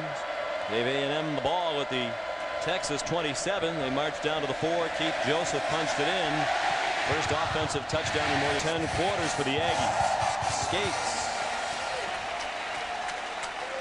kicks it out of the back of the end zone. So again, the Longhorns will start from their own 20. Can't say enough about this A&M defense, Sean. Obviously having a fantastic outing today, but really if you go all the way back, they had a couple of early wins against McNeese State and at Wyoming. And R.C. Slocum, who was pretty mild-mannered, came in and really went off on his defense, and they played great ever since.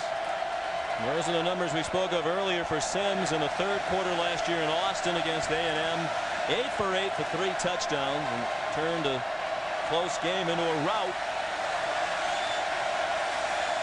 Tied at 7 in the 3rd quarter today. 1st and 10 from the 20. Sims is going to run. Slides head first. Need down to the 29-yard line, a yard short of the first down as Jay Brooks was approaching the quarterback. Jay Brooks, one of the guys who was pretty vocal about Chris Sims coming into this season. They talked about the game last year. You just saw the numbers Chris Sims put up in the third quarter. 3 touchdowns, 20 yards to Roy Williams, 55 to Sloan Thomas, and 70 yards to B.J. Johnson. An amazing quarter that really set the stage nationally for Sims as a quarterback and those 3 amazing, at the time, freshman wide receivers. Jay Brooks said if their starters were healthy in the secondary last year in that game, they would have made the plays against Sims. Sims has actually rushed for more yards now than Benson. 12 yards rushing for Chris on 6 carries. You can flip those numbers for Cedric Benson. 12 carries for 6 yards rushing. Mike Hankwitz said all week long they'd be willing to leave one-on-one Roy Williams against Sammy Davis and stop this run. It's working out so far. Benson finds a hole and a first down out to the 34. A 5-yard gain, his longest run of the day. Sean Weston made the tackle. Benson, one of the top recruits in the country, coming out of Midland Lee last year. Rushed more than 8,400 yards in high school. Was a 3-time Texas 5A Offensive Player of the Year as his team went to 3 straight state titles. And after the play, a personal foul penalty signaled by Hal Dowden against Texas. Each team penalized twice today prior to this one. We had a dead ball, personal foul against the offense. After the first down, we have a 15-yard penalty, 1st and 10. Sean, in a game like this, when things are not going your way, it's an emotional rivalry game. You've got to keep your cool. You're already going against the wind. The momentum is squarely against Mack Brown's team. To do something dumb and get a penalty after a play is unacceptable. It was after the first down, so it's 1st and 10 from the 19-yard line.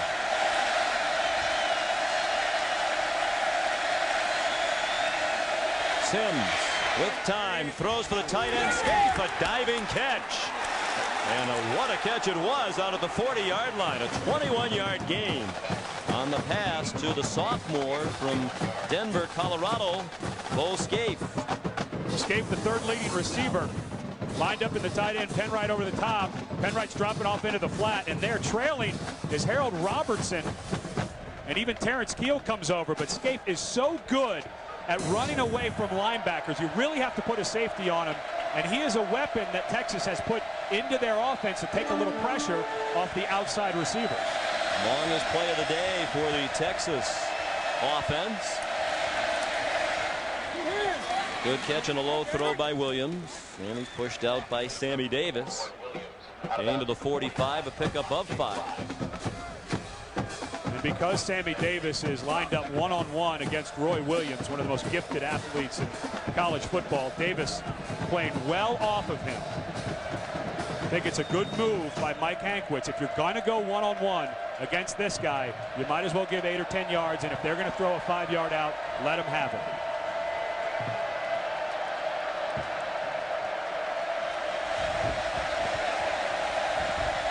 The noise ever present. Chris Simpson, we played here 2 years ago. Sometimes as he came up to the line of scrimmage, he was almost mesmerized by the noise and the towels waving everywhere he looked. Benson again gets just 1 yard.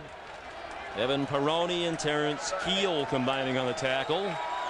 And another key 3rd down. It'll be 3rd and 4 with 9 minutes left in the 3rd quarter in a tie game.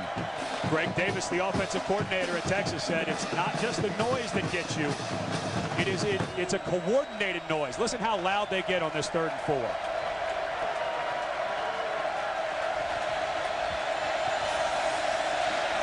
Brett Rodman, the lone back. 3 receivers. B.J. Johnson, the motion man. Here comes a blitz. Flag down. And they whistle the play down before the snap. Aggies celebrating. They think there was movement by the Horns. Prior to the snap, false start on the offense, 5-yard penalty, still 3rd down. Now you go from a 3rd and 4 to a 3rd and 9, and you start playing into the hands of Mike Hankwitz and some of the things that he can call. He has so many things at his ability. This time, they're showing blitz in the middle.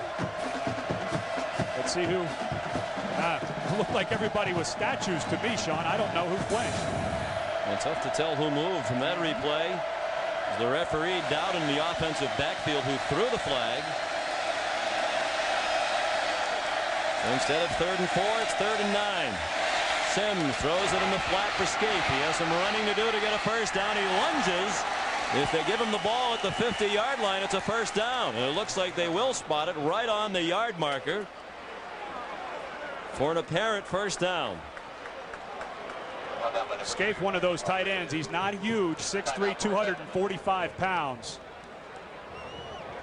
A lot like Trent Smith at Oklahoma, a guy who's not going to be a big bruising blocker, but with Mike Williams and Robbie Doan at your tackles, you don't really need a great blocker at that tight end spot. But an excellent run after the catch. It looked to me Texas A&M had this thing swarmed up as he makes a couple of moves and splits the defenders. Nice job. Bodovich came in there. He got a great spot there, Ed, because it looked like his knee was down. He bounced and then extended the ball, and he just came up short by an inch or two right on the 50-yard line.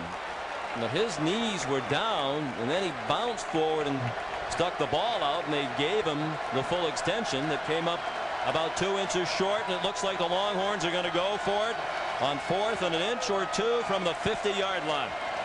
Mack Brown did this earlier in the game at about the exact same spot.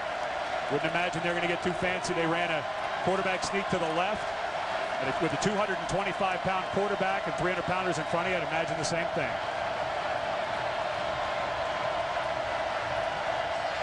Oh, movement on the right side of the offensive line. That might change Mack Brown's strategy now. Mike Williams, impossible to miss when he moves. The building shakes. And there's the coordinated noise of Texas A&M. This is all about get off. A quarterback sneak is all about your defensive line. If they can get a better get off than the offensive line and cause any penetration, taking up the entire bottom of your screen is Mike Williams.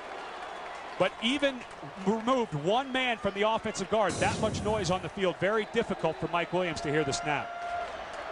And Mickey Jones back for the punt from Brian Bradford. On the last punt return earlier in this quarter, Jones brought it back 37 yards to set up the touchdown.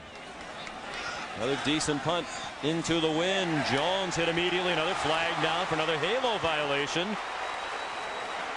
Michael Ungar again. Too close. Irvis Hill made the tackle. There's a lot of coaches in college football, Sean, that are asking that this ruling be looked at. As Ungar comes from the outside, he's being locked up. Even though he's being blocked, his momentum was what took him into Mickey Jones. But a lot of coaches think that this needs to be a bigger penalty because there's really no reason for Ungar to pull off with only a 5-yard penalty. The flag. The player was blocked under the 2-yard belt. And they pick up the flag, saying that he was blocked into the halo. R.C. Slocum doesn't like it.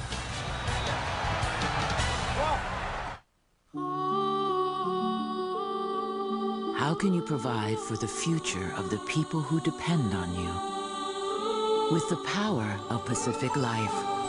For over 130 years, Pacific Life has improved the lives of millions with investments, annuities, and insurance. Because careful planning today can help them reach their dreams tomorrow. Discover the power of Pacific Life.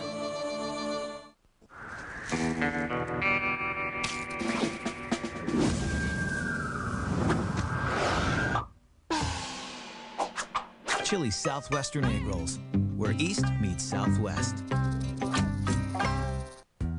Do you think you're making a difference? We do. Since you started being a designated driver, or calling a cab for a friend, or serving responsibly, drunk driving fatalities are down 37%. To all who are making a difference, thank you. It's a better place to live. It's a better place to live. Thanks to you.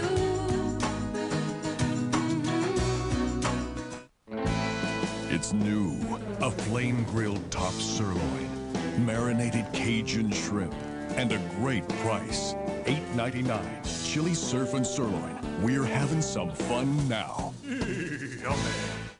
Set your clocks because this Saturday, starting at 7 a.m., save an additional 10% on practically everything in the store. This includes Craftsman, Kenmore, Reebok, Trader Bay, JVC, Sansui, Leather Outerwear, David Taylor, Levi's. Get up early for 10% off Saturday from 7 to noon only at Sears. Where else? The new Dremel cordless rotary tool with 9.6 volts of power and over 150 available accessories. It's so versatile, you just can't live without it. Wednesday. Drew and Mimi take their rivalry to the streets with champion NASCAR driver Jeff Gordon. The Drew Carey Show, Wednesday, ABC. Sean McDonough with Ed Cunningham and Leslie Goodell at Kyle Field in College Station, Texas.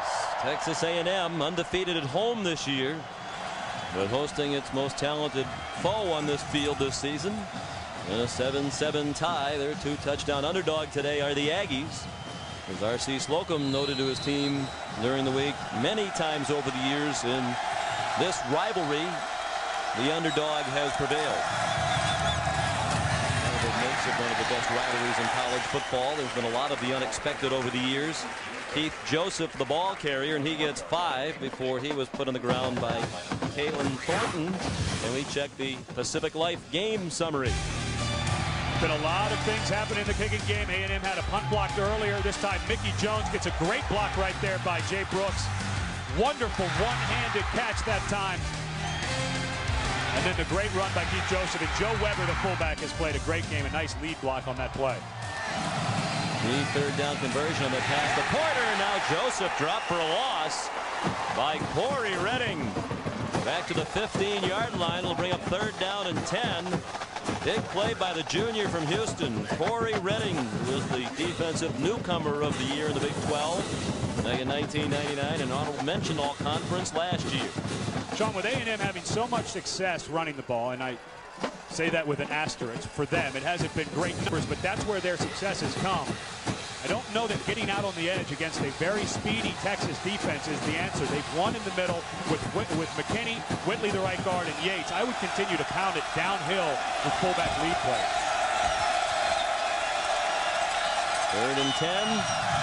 Ferris, shovel pass. Joseph lost the football. D.D. Lewis hit him. Seth McKinney, the center, fell on the free football and averted a disaster for Texas A&M, but they'll have to punt from their own 11-yard line. Very frustrating for Seth McKinney coming off.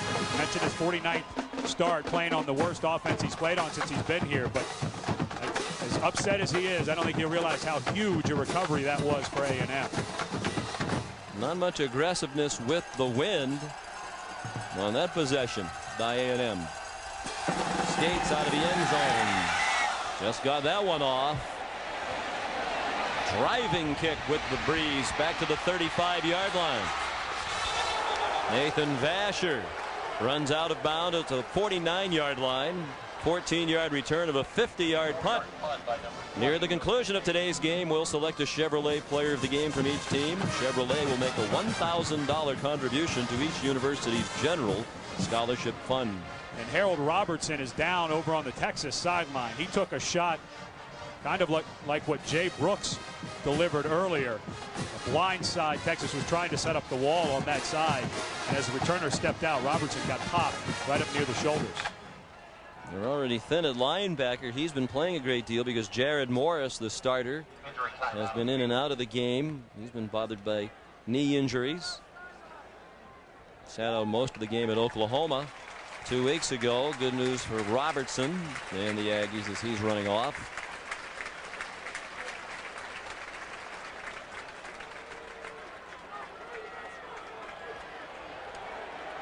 Well, another tight one in this rivalry that dates back to 1894 and part of the Thanksgiving weekend since 1901. In recent years, played on the Friday after Thanksgiving. 60 times they played it on Thanksgiving Day. 108th meeting overall. Only Missouri and Kansas And Minnesota and Wisconsin have met more often on the football field in college football. Sims threw it away over the head of the tight end, Oliver Edward Bo Scaife. Oliver Edward Scaife III. And he goes by Bo. You call him whatever he wants you to call him, because he's very active and proficient in the martial arts. And at 6'3", 245, even if he wasn't, you wouldn't be inclined to say much to him anyway. Well, he was blocked out that time by Mike Williams as we were trying to get a shot at him. And Williams admits to 360, and the gleam in his eye that would suggest he might even be heavier than that. Right tackle. Sims has it batted down. Brian Gamble. And the junior, mentioned earlier, his dad Lucky, a high school coach, played at Baylor. His mom, the late Kathy Gamble, was a fine basketball player at Baylor. Tragically, she was killed in a car accident a year and a half ago. Derek Dockery, the left guard, not able to adjust and get out on Brian Gamble. Gamble, a reputed film junkie. That's a blitz where he gets to choose the gap, and with the tackle coming down and the guard popping out, he chooses wisely to go outside the offensive tackle to jump up and knock it down. Brett Robin, the third down specialist in the backfield. Sims steps up right to the line of scrimmage and airmails Sloan Thomas. He was very close to being across the line when he released that pass. And he really felt like he had to get a lot on that ball, Sean, with that much wind coming into his face. But when you throw it that low, the wind, when you drive the ball like he did that time, the wind's not going to have as much of an effect. And luckily he did drive that ball, because that was interceptable. Brian Bradford, the junior from Lufkin, Texas. Transfer from Trinity Valley Junior College. He was also a quarterback. Didn't get all of that one, but did get a favorable bounce down to the 25-yard line. 26-yard punt. 7-all in the third quarter. Great. Credit card bill. Look at these fees. Honey? One rate for purchases, higher rate for cash advances, and those telemarketers. Relax. We switched to Capital One's new no-hassle card. Introducing Capital One's new no-hassle Platinum Card. No balance transfer fees, no telemarketing, one low fixed rate. Honey? What's in your wallet? All across the country, people have places to go, things to do, so they go Midas for total car care. Need an alignment? We do that. Air conditioning? We do that. Brakes? We do that. Oil changes? We do that. Batteries too. Of course, mufflers. And we do all that with our certified technicians and our nationwide guarantee. So for total car care, who does it all? Midas. We do that. Our Thanksgiving feast continues on ABC Sports, presented by Siemens. Thanksgiving weekend tradition, Texas and Texas A&M. Texas ranked number 5 in both major polls, number 6 in the BCS. Ferris comes out throwing and throws it in the vicinity of absolutely nobody. Lane Goins, the receiver nearest the ball. Gordon and Tubbs putting some heat on Ferris. They're running out of time to take advantage of this wind at their back, and that time Goins ran a post corner route. Very well defended that time by Babers, and Mark Ferris should have come off of that. Babers had outside position. There was no way that Goins was going to be able to get back to the corner route.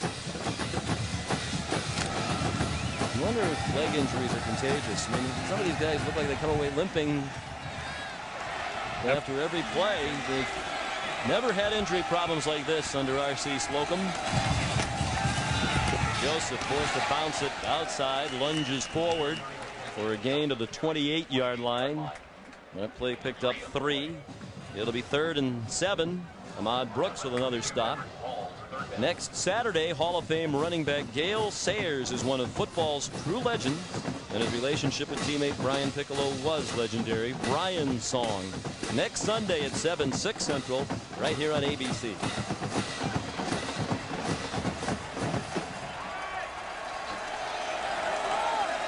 "86 yards of offense for Texas A&M and 6 first downs, trying to convert on 3rd and 7. And they do. Mickey Jones out to the 49-yard line. He's made the big plays today for A&M. The 37-yard punt return that set up their touchdown, and now a 20-yard gain on 3rd down and 7. Nice job crossing route with Mickey Jones and Greg Porter. You'll see it unfold right in front of Mark Ferris. And Mickey Jones, one of those guys, a senior, who hasn't got a ton of playing time, but the coaches talk about him in the open field. He's not the fastest. He's not the quickest. He doesn't have the best moves. He says hook this to Texas, but he has been really the only bright spot for Texas A&M on offense, and of course a big return on special teams. The option, not the specialty of Ferris. He ran it pretty well there. Pitched it when he had to Joseph. Keith was tackled by Nathan Vasher, the sophomore from Texarkana. I wouldn't be surprised if Mickey Jones got the upside-down horns from R.C. Slocum yesterday during the walkthrough. Slocum, who's coached in this game 28 times. He's 16-12. Had a hat on that had a longhorn on the front with the horns broken off. And underneath in maroon, it said, hook this. So sending a message to his team that he didn't buy into any of it either. 29 times Slocum's been involved in a A&M Texas game. The head coach or as an assistant. He's 16-12 overall, 7-5 as a head coach. Pass off the mark. Intended for Terrence Thomas. Kari Pearson had the coverage. It'll be 3rd down. R.C. Slocum also talked about the talent. You know, it was funny when we did that game earlier in the year, the Texas-Colorado game. Mac Brown said, everyone says it's a bad thing that we have a lot of talent. Well, I can recruit, and I don't think that's necessarily bad, but R.C. said it's kind of scary that that talent is now playing up to its ability late here in the second part of this season. Very frightening when you look at them on film, how many guys they have that can play. And Coach Slocum also admits the talent level is a little bit down in this program from where it has been in the past. Ferris with time with a receiver, but it's a low throw. And Thomas had a lunge for it. That cost them the chance to run for a first down. They'll spot him at the 44 or just inside the 44. They need to get just inside the 42 for a first down. Not even a choice. Oh, Sean, I think this is the wrong call by R.C. Slocum. He's got the wind at his back. You punt it away. Any kind of time of possession, running the ball by Cedric Benson, anything to eat clock, and then you're into the win for the fourth quarter. I think on the plus side of the field, he should go for it on 4th down. Well, his offense has been so bad, the defense so good, he'd rather play field position here and lean on the defense. Skates took a long time to get it off. Flags down. They might have hit Skates again. The punt downed at the 2, but there are 2 flags down. Jonte Buell down the punt. Sean, they're going to get Wes Bodovich, the personal protector for Cody Skates, for tackling. It looked like Maurice Gordon that he was blocking. Wes Bodovich, a safety, is getting run over. This is a safe look. Mac Brown decides to leave his defense out there, and you turn the defensive lineman loose. Sometimes they don't have the speed to get back there and block it. Watch Bodovich right here. Holding on the kicking team. 10-yard penalty. It was the right call. Oh, boy. But a nice, hey, listen, Bodovich, although he gets called for the penalty, if he doesn't block Gordon and take him to the ground, I'm not so sure Gordon doesn't get another block for Texas. Bodovich, the senior from Kennedale, Texas. Started his collegiate career at Texas A&M Kingsville. Was the quarterback there, played well, but was unhappy in the program. Sent around tapes to many schools. He drove all over Texas doing that. Wasn't even going to bother at A&M. Thought it was too high a level, but they were driving by the school, so he dropped off a tape, was invited to walk on. Flags before the punt. And it was Wes Bodovich again, this time leaning forward in anticipation of the snap. False start on the kicking team. 5-yard penalty. Still fourth down. Maybe a little shook after getting run over by Maurice Gordon. He starts leaning forward before the snap. And now that thing that looked like great field position for R.C. Slocum's defense can get a lot better for the University of Texas. So all of a sudden the ball back on the A&M 41. The good news is with the wind, Skates, if he can get it off, should be able to drive it deep into Texas territory. And he does. Vasher caught it at the 13. The first man ran by him to avoid the Halo infraction, and that hurts. Vasher finally tackled from behind at the 36-yard line. 46-yard punt, 23-yard return. Here's Leslie Goodell. Sean, the American flag can be seen flying prevalently across the United States right now in the wake of the September 11th attack. But there are 55 American flags placed around Kyle Field, representing something much closer to home. 55 servicemen and former Aggies were lost in World War I, and they have put these flags around Kyle Field in a tribute to them. And with the wind blowing the way it is today, you can certainly see them.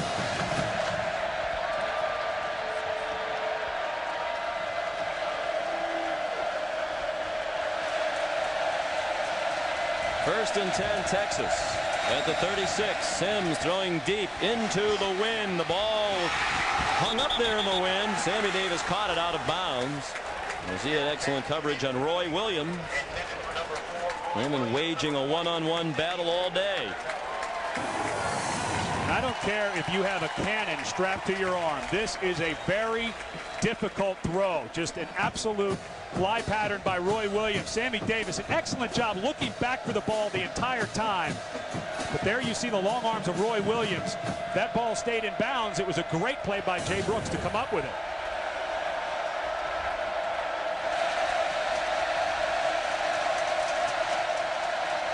Second and 10.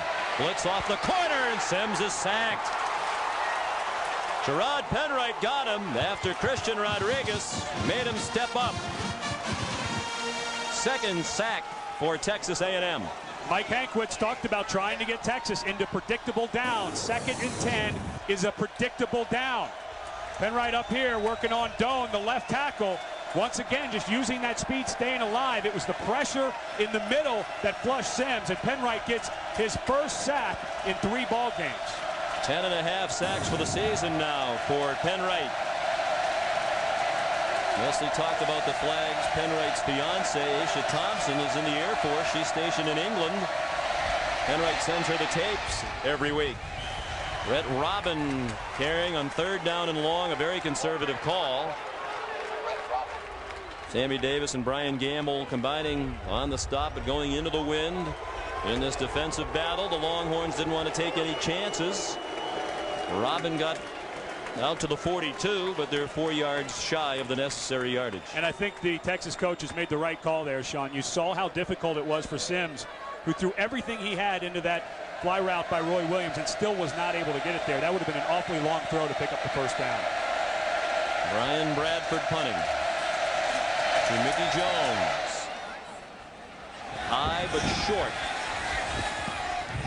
Jones signaled for a fair catch but couldn't get up to the ball through some traffic. And it rolls dead at the 27-yard line. Irvis Hill downed it there. Well, this is just the start of our Thanksgiving feast today. Following our game, #1 Nebraska and Eric Crouch, the Black Shirts defense, heading to the land where the Buffalo roam to take on the Boulder Brigade for a spot on the Big 12 title game lineup. Bobby Pesavento will start at quarterback for Colorado, so stay tuned to ABC for Nebraska and Colorado coming up next. After we did that Oklahoma game a couple weeks ago, Sean, I was out after the game and was trying to tell the Oklahoma people they have to root for Nebraska. They want to play the highest rated team in that Big 12 championship game. That's their best chance to end up in the Rose Bowl. And give the Sooners a chance to avenge their only loss of the year. The only loss to Texas was against Oklahoma. Ferris, lots of time, lousy throw. He had time to set himself and step into a throw and just kind of lazily threw the ball of his back foot well short of Terrence Murphy. Let's check in at Times Square Stadium with John Saunders. Sean here with the Burger King update. Southern Miss, East Carolina, David Garrard. going back, trying to leave ECU back. It's sacked by Joe Henley, losing 12 yards. That was their last drive to try and tie this thing up. Southern Miss holds them to 3 points in the second half and wins 28-21. Well, congratulations to Southern Miss. Big win in Conference USA. Joseph, first down, powering his way out to the 43-yard line. 16 yards on the rush for Keith Joseph. Now 66 yards rushing today for the redshirt freshman on 21 carries. Watch the left guard Yates pull around here. He's going to get a great seal block to spring Joseph. Instead of kicking him out, he tries to hook the guy down inside, and that was enough for Joseph, who's run very well today, Sean. You get a feeling that he feels like this is his opportunity with Derek Farmer out of the ball game to showcase how hard he runs. His longest run of the day.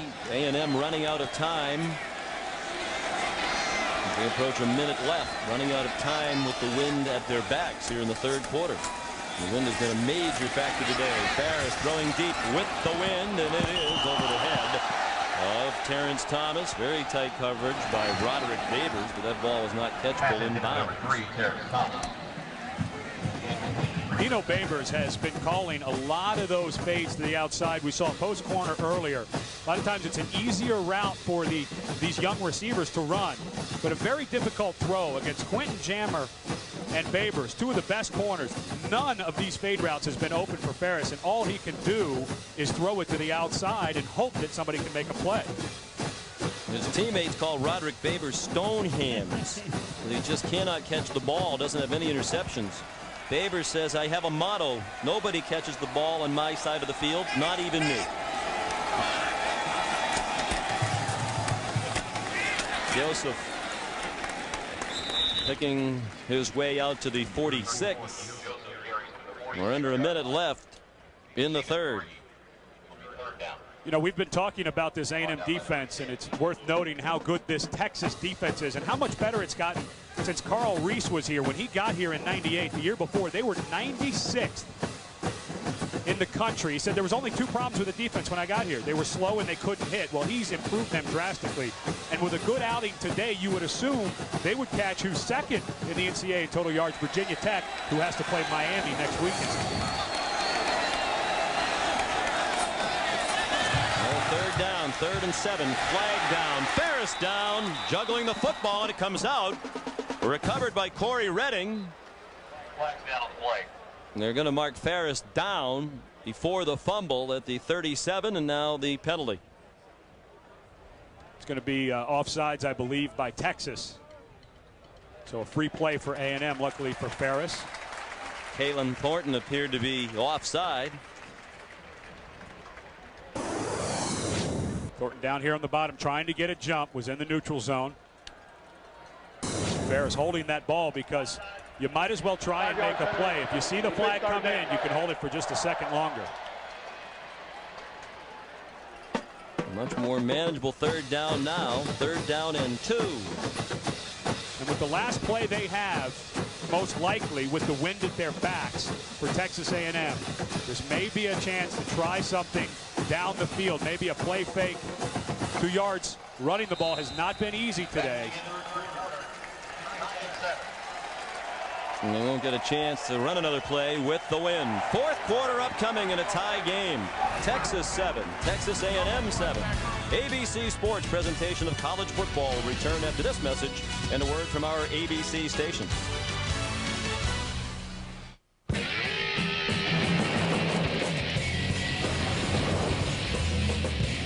Hey, you want to switch? Sure. Introducing the all-new Chevy Avalanche. The only vehicle that switches from an SUV to a pickup. Good idea. Chevy Avalanche. Like a rock. Kara was 8 years old when they told us she needed a heart transplant. Can you imagine? Now she's 16. Now she's driving. Yeah. I love driving. See my car? She's a typical teenager. But we listen to like loud music. We'll have the windows rolled down. Just her heart used to belong to someone else. Medical coverage from Mutual of Omaha. Green's my favorite color. Helping bring tomorrow to life for over 90 years. Eddie George of the Tennessee Titans, working to help the United Way build stronger communities. Woods, Montgomery, Parnevik, Norman, a friendly foursome where the stakes are high but the mood is loose. The Skins game this weekend on ABC.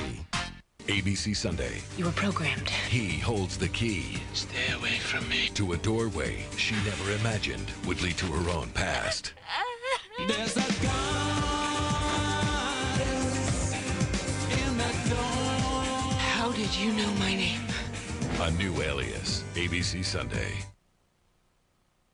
Every Thanksgiving, every furniture store has their big ad for their big sale. Well, American For Your Home shops those other stores for you, so you get our great prices and everyone else's Thanksgiving sale prices too. So our 2-day sale is huge. Plus, there's 0 interest financing for 2 full years on bedrooms, dining sets, sofas, and leather furniture. Recliners, 2 for 1 low price.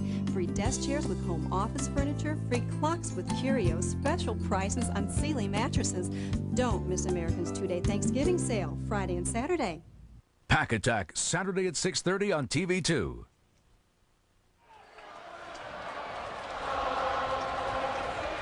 Just a tremendous venue for college football. These great fans enjoying another tight Texas A&M game. Big play, first play of the fourth quarter, 3rd and 2. Aggies going into the win now at the Texas 49. Paris forced to stop, and he did not get the first down. Didn't even get back to the line of scrimmage. A loss of 1. Kalen Thornton will be credited with a sack. And Cody Skates will punt into the wind. And he's had 1 blocked already today that was run back for the Texas touchdown. And they've come very close to blocking several others. With his left foot, got ran into earlier in the game and a roughing the punter.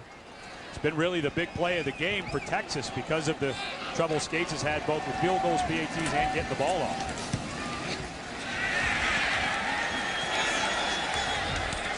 The punt mishandled as the Aggies tried to down it. It clanged off Byron Jones, where they will spot the ball at the 19-yard line. ABC Sports presentation of college football is brought to you by Nissan. Nissan driven. By Burger King, home of the Whopper. By new Pepsi Twist. Pepsi and Diet Pepsi with a twist of lemon. And by Midas. See Midas for all your car care needs. Midas, we do that. In a game that's gone back and forth with both defenses playing fantastic and special teams being such a big part of it. Now Texas has the advantage and R.C. Slocum's bunch loses this win.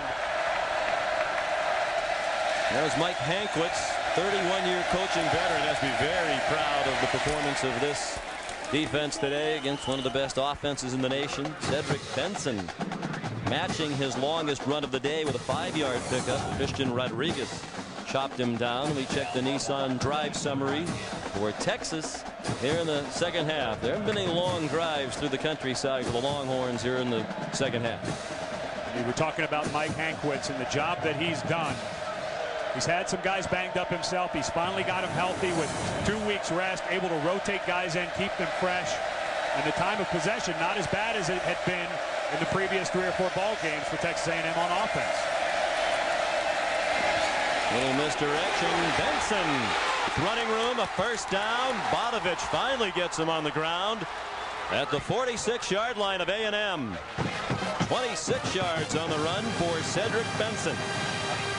Guy who idolizes Ricky Williams, but everybody says that he reminds them more of another guy who's made a great name for himself in the state of Texas, Emmitt Smith.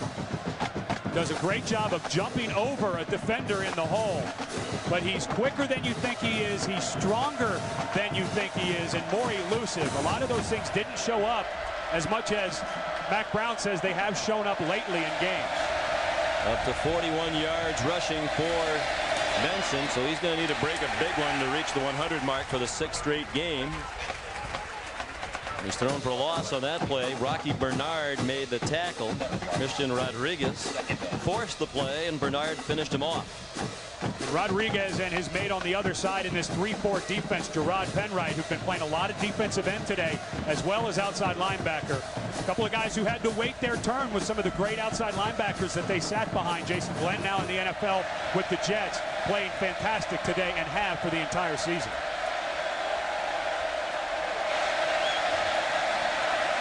Second and 12. The Longhorns with the breeze at their backs. Here in the fourth quarter, Sims zips one incomplete. Flag thrown from the official about 30 yards downfield.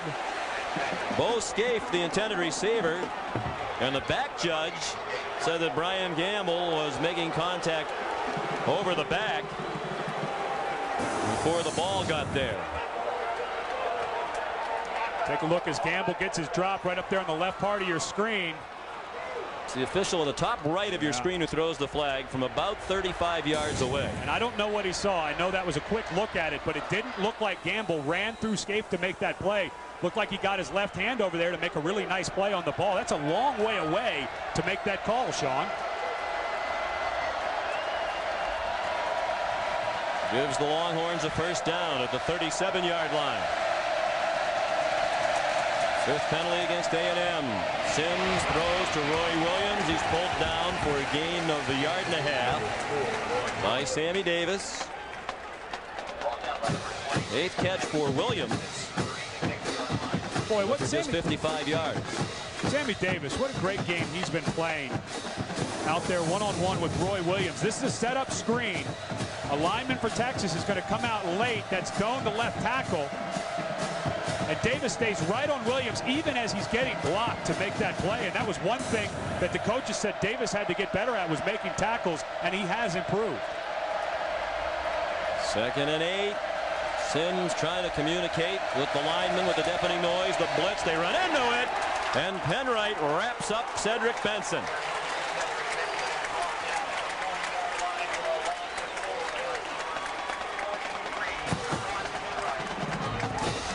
Benson walks slowly with a slight limp, now trots to the sideline with third down upcoming. And there has been just no room. A couple of runs for Benson today where he's got blocking. This time, Mike Hankwitz takes a little gamble on a running play. If Benson finds a seam in that blitz, but disciplined blitz by the A&M guys who were coming off the edge, they stayed in their gap and gave Benson nowhere to go. Brett Robin, the lone back. Thomas, Williams, and Johnson, the wide receivers. Third down and just longer than 10. Sims forced to step up. Throws on the run. Incomplete. Will there be a flag on this one? No. Sammy Davis batted it away from Roy Williams.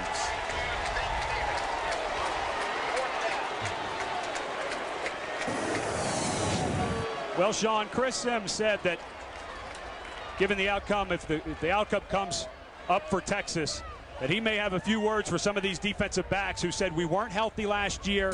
Davis said he was about 65% on a bad ankle. Well, he's not going to have any words for them the way they played today, especially Sammy Davis. 10th punt for Bradford. That's a single game high in his career. Trying to pooch it with the wind at his back. And he does so very nicely. Down at the 8-yard line by Irvis Hill. 10:32 remaining in the fourth quarter. The Horns hooked up with the Aggies in a dandy.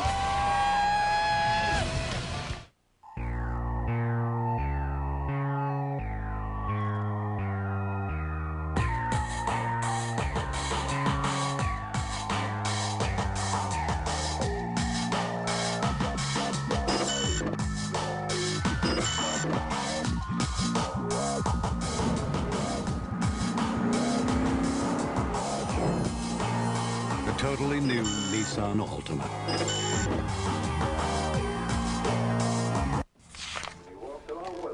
Want to start a family? Right now? I just got supplemental insurance. What's that? Aflac.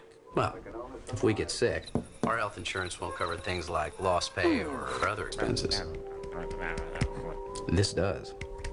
What's it called? Aflac! I don't know.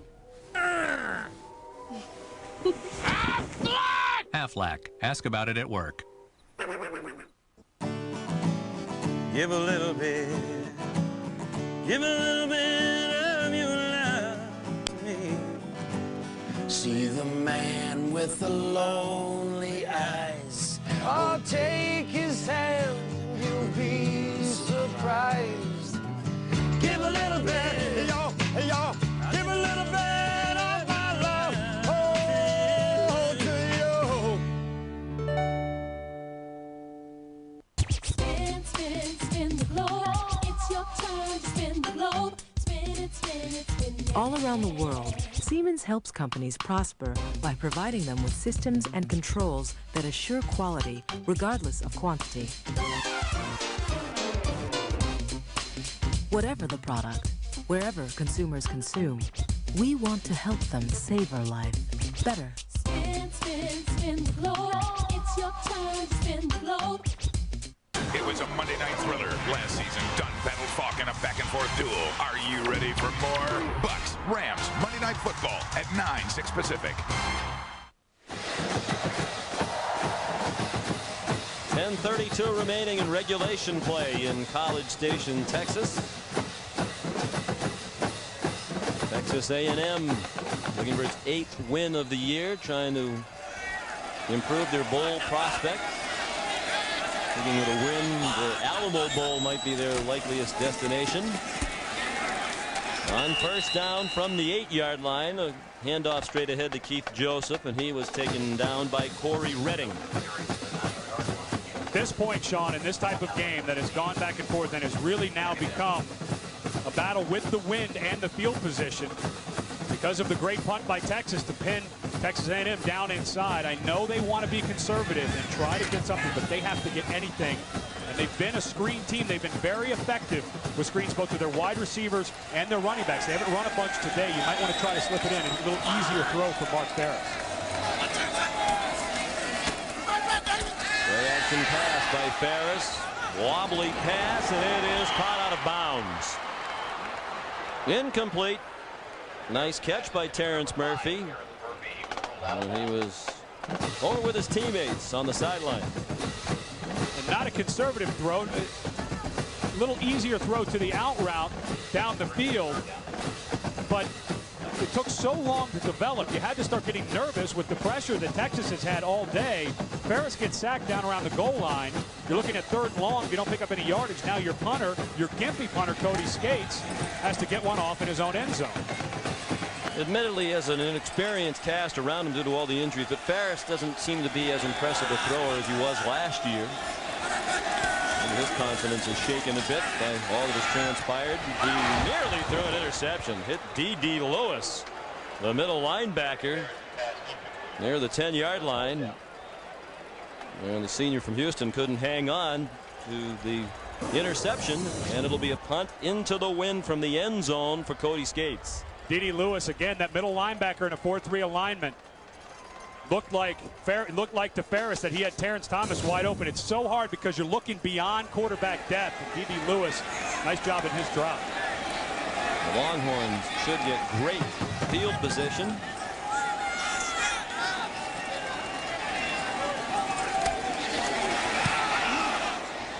Skates got it off, but Basher catches it on the run of the 40 and is down to the 35-yard line. Tackled by Jonte Buell. 31-yard punt, 6-yard return, still 7-all with 9.5 left.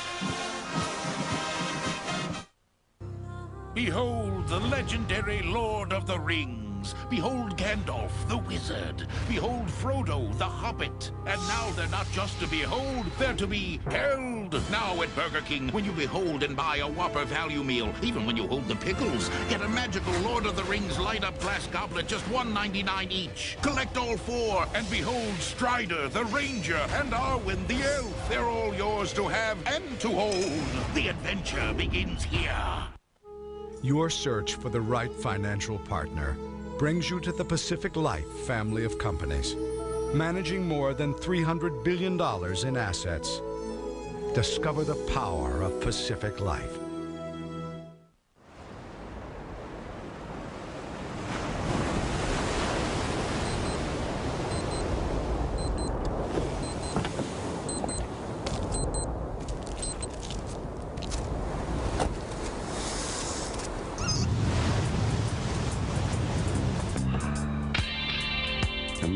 expenses and counting.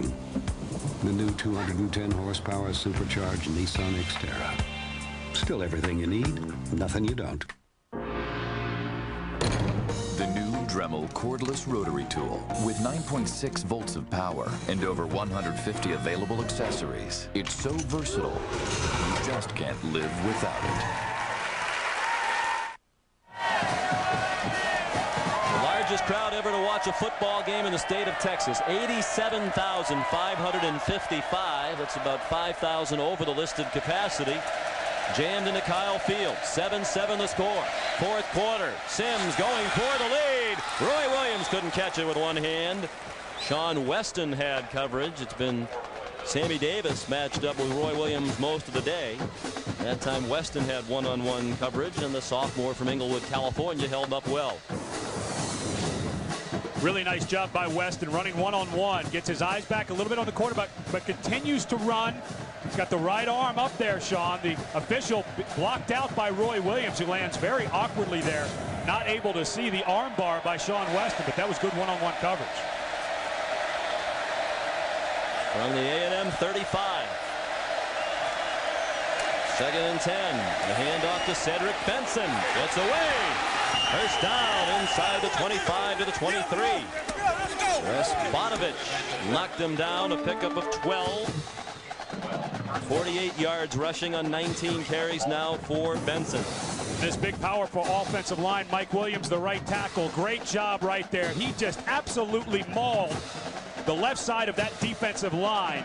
And anytime you get that kind of push, they have not had it all day, but Mike Williams, really nice job on the one-on-one block, blowing up the left side of that defense and allowing Benson some room to run. In a quiet day for Sims, he's thrown for 127 yards. Benson inside the 20 to the 18. Liz Smith made the stop, but it's 5 more for Benson. And you start to see a pattern develop with Texas. Whenever they want to get anything on the ground, they're going to go behind Mike Williams, the right tackle. To me, one of the most gifted offensive tackles in college football. You mentioned his size, 6'6". He claims 360, but Sean, he moves like a 270-pound man. Very gifted athletically, does not appear fat. He just moves around so well. Greg Davis, the offensive coordinator, told us Williams is lighter on his feet than Leonard Davis, who was the number 2 pick in the last NFL draft by Arizona. Benson trying to get outside, and he gets smothered. Managed to get to the 16 for 2 more. Rod Penwright and Wes Bodovich in on the stop. Last 5 games against some less than stellar defenses, obviously. And they've been running up the yardage and the points, averaging 47 points. Today, just 200 yards of offense. Their season average is 425 yards of offense per game and 41 points. 3rd and 3. Sims with a lot of time dumps it for Scaife, the tight end. 1st and goal. Scaife down at the 5, tackled around the ankles by Harold Robertson. And a nice job by Chris Sims, seeing what the coverage was. It appeared that Roy Williams, who was running a fade into the corner of the end zone, had one-on-one coverage with Sean Weston. He did not. So you come back underneath, knowing that the safety has run out of the middle of the field, and you have Harold Robertson trying to cover Bo Scaife one-on-one. That was a nice read by Sims. Matt Trissel, the fullback, offset. Cedric Benson, the tailback. Benson took the deep handoff into the end zone. Touchdown, Texas.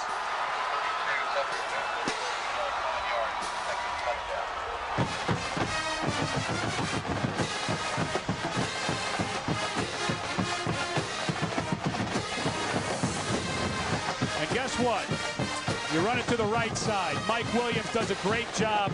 The tight end to that side, Mike Jones, who'd been knocked out earlier in the game by Jay Brooks. And Mac Brown, who's been recruiting guys like Mike Williams for a long time because of their athletic ability as big men. It pays off for him. Dusty Mangum puts Texas back up by 7. 10th rushing touchdown of his freshman season for Cedric Benson. That's a Texas freshman record. And the Horns lead by a touchdown.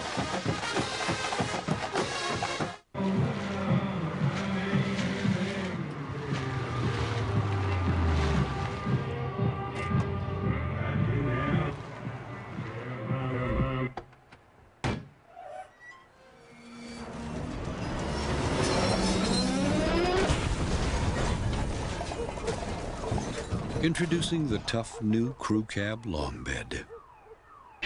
It's the next frontier.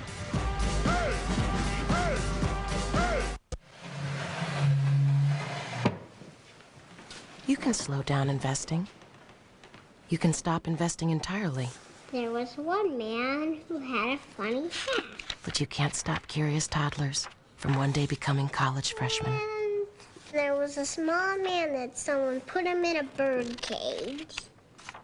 Which is why your Morgan Stanley financial advisor will never let you lose sight of what you're investing for. And... Hey, Hallie Eisenberg, drinking a Pepsi. Actually, this isn't a Pepsi. It's new Pepsi Twist with lemon. And I'm not Hallie Eisenberg. I'm Halle Berry.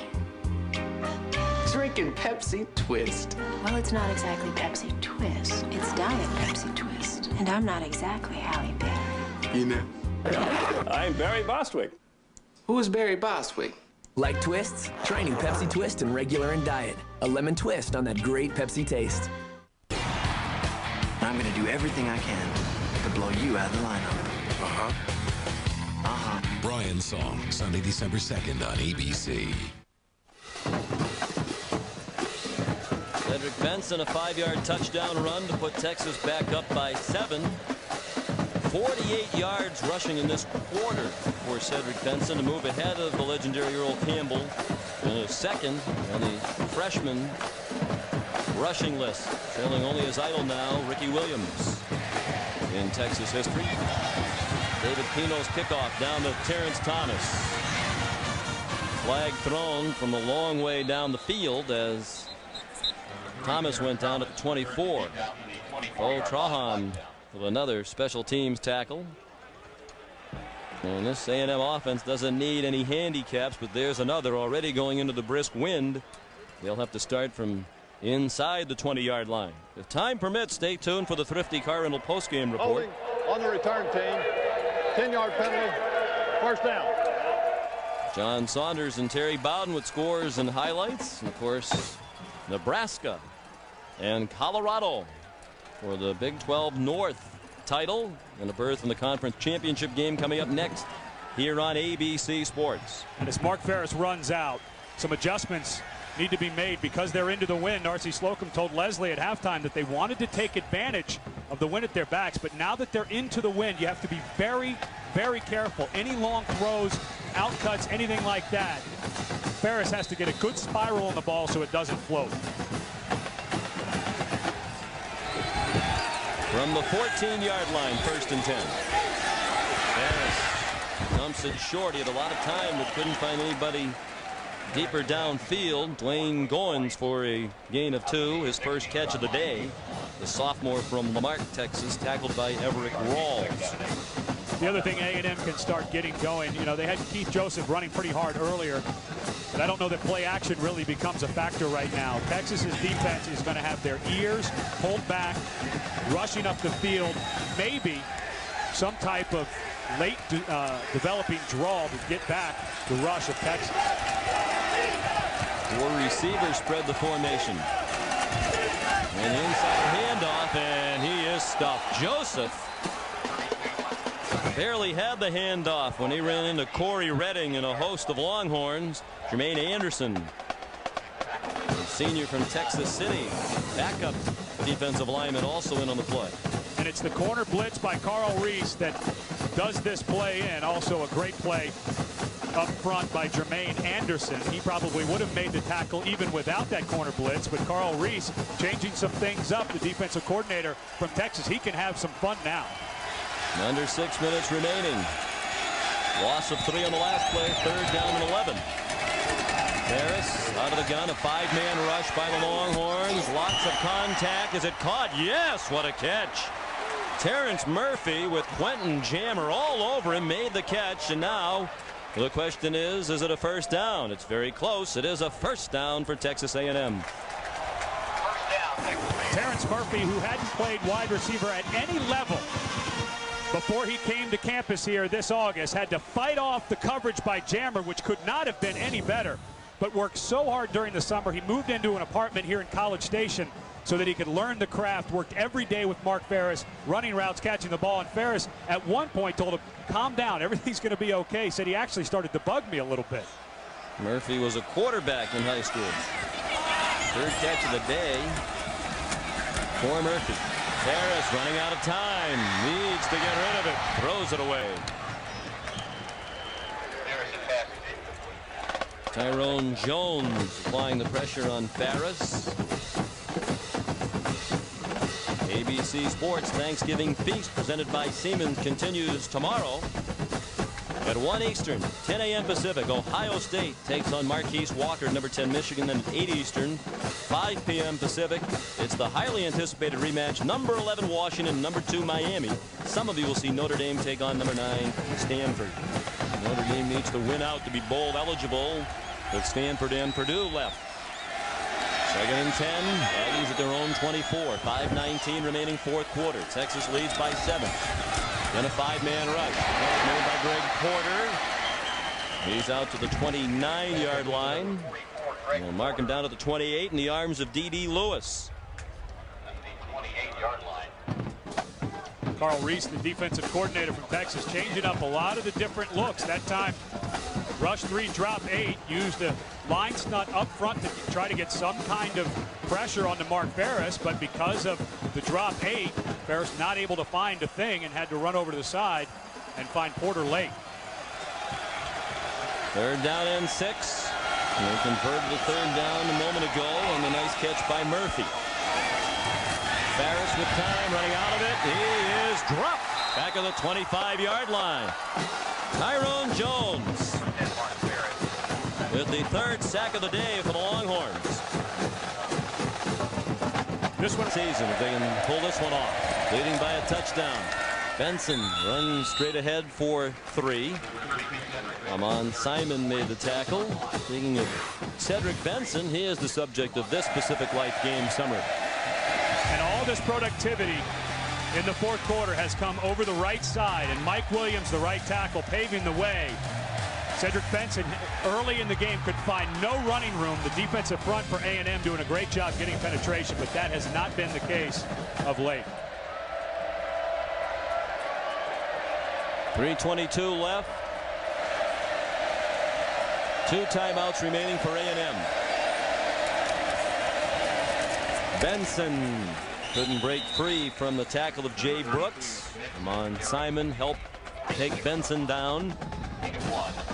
Gain of a yard. Third down and 6 upcoming. And you're at the point where even at 3rd and 6 with the wind at your back, don't want to do anything dumb. And the way Texas's defense has played against a shorthanded A&M offense, I would think a very conservative play call is coming. The Aggies have done a terrific job holding those big weapons, Sims, Benson, and Williams, in check. Now the offense dreadful again today for the Aggies, and they're trailing 14-7. Timeout. And Texas uses a timeout, leaving each team with 2.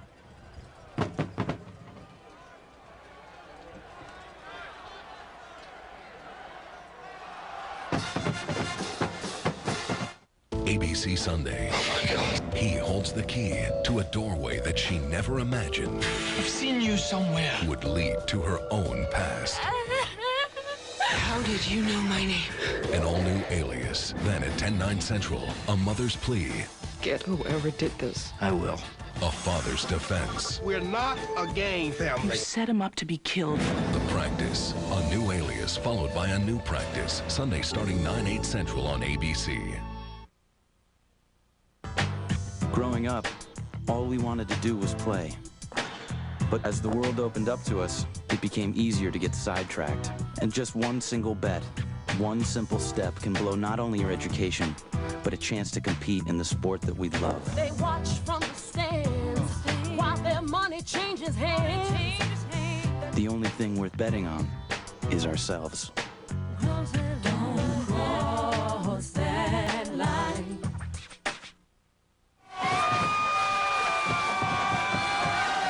Sean McDonough, Cunningham, and Leslie Goodell. A record crowd of more than 87,000 on hand. And a big third down play. Mac Brown and the staff used the timeout. 2:36 left. And first down would really make things difficult for the Aggies. They keep it on the ground with Benson, and they stand him up. About 2 yards short of the first down. Brian Gamble the first to hit him and stand up Cedric Benson. They're in a situation, Ed, with the wind. If they could just get into field goal range, they could salt this game away in all likelihood. But 3 and out, and they'll try to pin the Aggies deep. A&M down to 1 timeout left now with 2:29 remaining.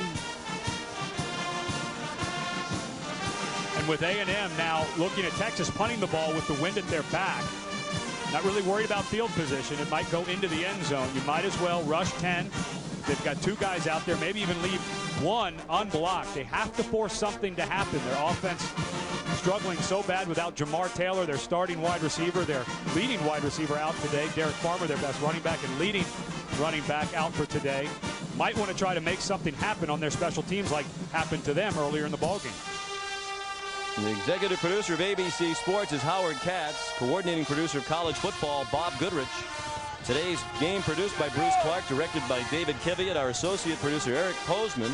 Associate Director Craig Bigelow, Production Manager Denise Nelson. Our entire crew appreciates Denise's efforts in putting together our Thanksgiving dinner last night. Technical Manager Jim Viola, Technical Director Beth Torra, Computer Statistician Jason Headings. The pooch punt by Bradford, and it is bobbled and free at the 11-yard line, and the Aggies got it back. Mickey Jones couldn't catch it. And he's very fortunate that Adam Black recovered them up. Back there all by himself because they did come on a rush. Took his eye off at the last second. What a nice job of coverage that time by Irvis Hill. Made Mickey Jones just a little bit nervous. He knew he didn't have any blocking set up. Took his eye off for that 1 second when it hit his shoulder pad. If they're going to make it 9 undefeated home seasons in the R.C. Slocum era, they're going to need a rally here with 2:21 left and 1 timeout. 89 yards to go into the wind for an offense that has been dreadful over the last 3 games. Just 144 yards of offense today and 9 first down. Ferris on the roll, throws, nice catch by Porter. They missed the tackle. Nathan Vasher didn't get Porter down right after the catch. Well, Greg made it out of bounds of the 19-yard line with a gain of 8. Dino Babers, the offensive coordinator, going back to rolling the pocket. Maurice Gordon again from that inside defensive tackle spot, getting up the field and getting pressure on Ferris. A good athlete, minor league baseball player, able to throw the ball on the run. Not a bad job. Get the ball over to the sidelines, near the sidelines, so that when the ball is caught, they can step out of bounds. 2nd and 2 from the 19. Ferris locks it up. Incomplete. Intended for Mickey Jones. Roderick Babers had the coverage. It'll be 3rd down and 2. You mentioned how Ferris just doesn't look like the quarterback he was last year, Sean, and I agree. But when he's not getting help, this is a fade route. Why do you stop running? The ball's in the air. Ball's coming to you? Wow. I don't understand why Mickey Jones in the middle of his route, when it's just a run by, throw a shake at the line of scrimmage and go to run by, why he would stop. And you start to figure out why Mark Ferris doesn't look like the quarterback he was, especially at the end of last year. 3rd down and 2. They're really in 4-down situation now, and the pass almost intercepted by Vasher, intended for Greg Porter. Must convert situation for A&M on 4th down and 2 at their own 19 with 2:07 left. Nathan Vasher really has done a fantastic job as the strong safety. You mentioned that the Texas defensive backs had Roderick Babers. His nickname was Stonehands. Well, Vasher they call the opportunist because he takes advantage of everything. But that time, The opportunity was made by great coverage by Vasher. Oshler Fleming comes in, the running back. Ferris has a lot of time. Interception off the hands of Porter to Everett Rawls, who runs out of bounds at the 12-yard line, and that should put it away for the Longhorns.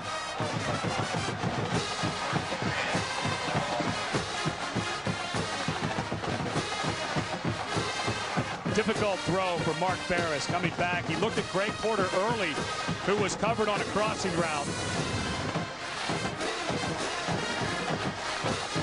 Looked at him early, getting a little bit of separation. But again, it's Vasher running all the way across the field with the much bigger Greg Porter. And Everett Rawls is the opportunist on the Nathan Vasher pass breakup.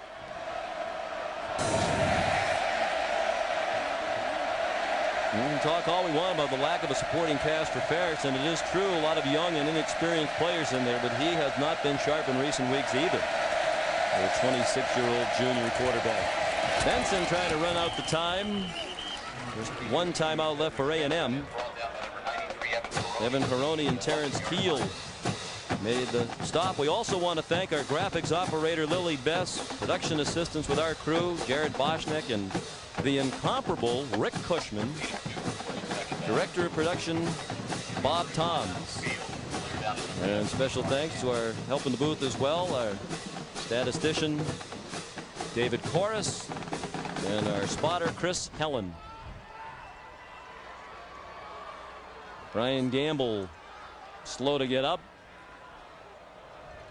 With a win, this Texas senior class will have 37 wins.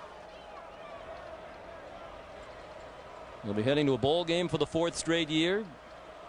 And after winning exactly 9 each of the last 3 seasons, they're about to win their 10th this year. And with a chance for 11, perhaps in a BCS Bowl. Mack Brown said he knows it's very unlikely that the dominoes are going to fall in such a way that they'll get up to the top 2 in the BCS and play in the Rose Bowl for the national championship.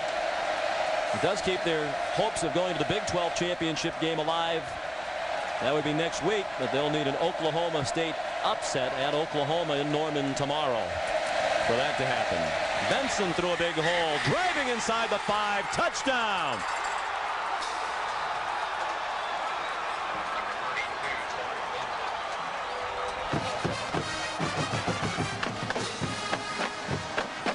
Expected a bigger game out of Cedric Benson coming in against a very tough Texas A&M defense who put up a mighty fight today. But Benson, one of those guys, the coaching staff at the University of Texas took a lot of heat that Cedric Benson did not even play against Oklahoma. They were nervous about him knowing the offense.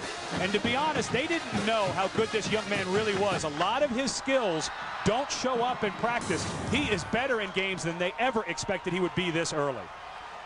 Dusty Mangum adds the extra point, and the Texas fans, a lot of them talk about that game as if Benson had played. It was a guarantee that they were going to win against Oklahoma. And as Mack Brown said, there have been a lot of good running backs who've gone up against Oklahoma this year who haven't done very much, and that Ivan Williams, who saw the bulk of the action in that game at the tailback position for Texas, had gone into that game off a couple of 100-yard rushing games. And in the second half, they didn't run the ball very much because they weren't being effective. They figured the best way to drop Sims back, and Sims was off his game in the second half, and you brought Brett Robbins in because he was more of the blocking back on passing situations. I'd also like to thank the rest of our terrific technical crew away from their families on this holiday weekend to bring you the sights and sounds of this incredible venue in College Station, Texas. Just the second time since 1983 the Longhorns come to College Station and win. These two universities only about an hour and a half apart. Mack Brown said 20 million people in this football crazy state, and for this game, even if you're a Houston fan, a Baylor fan, Texas Tech, whatever your favorite school might be, all of the fans seem to pick sides when the Aggies and the Horns go head-to-head. Mangum's kickoff, run back by Terrence Thomas to the 35-yard line. Coming up next, more Big 12 action. The battle for the North Division crown. #1 Nebraska, led by Heisman candidate Eric Crouch in that terrific defense, heading into Boulder to take on the Buffaloes, ranked number 15. It will be Bobby Pesavento, took over at midseason for the injured Craig Oaks at quarterback today for the Buffs. So stay tuned to ABC Sports as our Thanksgiving feast presented by Siemens continues. We were talking earlier about Texas, who they would want to win that game. I think they want Nebraska in the Big 12 championship. Gives the best chance of Oklahoma losing in the Big 12 championship. And I think Texas needs a 2-loss Oklahoma team for them to jump above them in the BCS. Don't know if they jump above a 1-loss Nebraska team to sneak in. Corey Redding with the sack. A loss of 4 back to the 30-yard line. 50 seconds left. 4th sack of the day for the Longhorn defense. Meanwhile, A&M is going to finish the season with 3 straight losses to 3 good teams.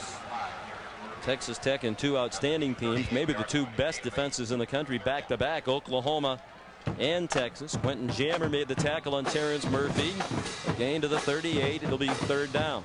And statistically, Sean, you'd have to think that Texas will become the best defense in the country with this showing today. They will. In terms of average total yards allowed per game, they'll move up to #1 in the country. They moved to 7-1 in conference and 10-1 overall. Oklahoma with a chance to go to 7-1 and split the Big South crown, but Oklahoma would go to the conference championship game by virtue of its win over Texas if the Sooners beat Oklahoma State, as they should tomorrow. Certainly this enhances, at the very least, the Longhorns' chance of being invited to a BCS bowl game as an at-large team.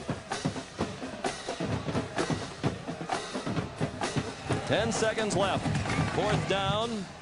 And they convert on the completion to Mickey Jones. Today's Chevrolet players of the game are the defensive secondary for Texas. All of them outstanding. 2 interceptions. And Babers had a block punt. And Gerard Penwright leading that A&M defense. He had 8 tackles. And was in the backfield, providing a lot of pressure on Chris Sims all day long. In recognition of their efforts, Chevrolet will make a $1,000 contribution to each university's general scholarship fund. Well, A&M fighting to the finish, uses a timeout.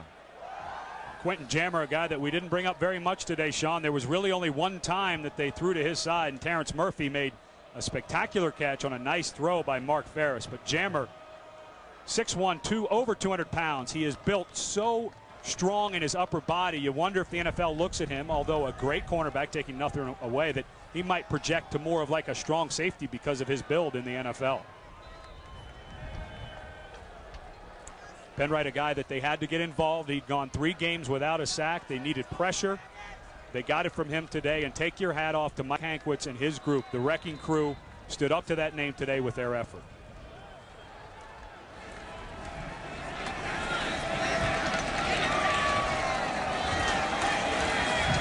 Ferris got away. This will be the last play of the game, and it is a duck up for grabs and incomplete.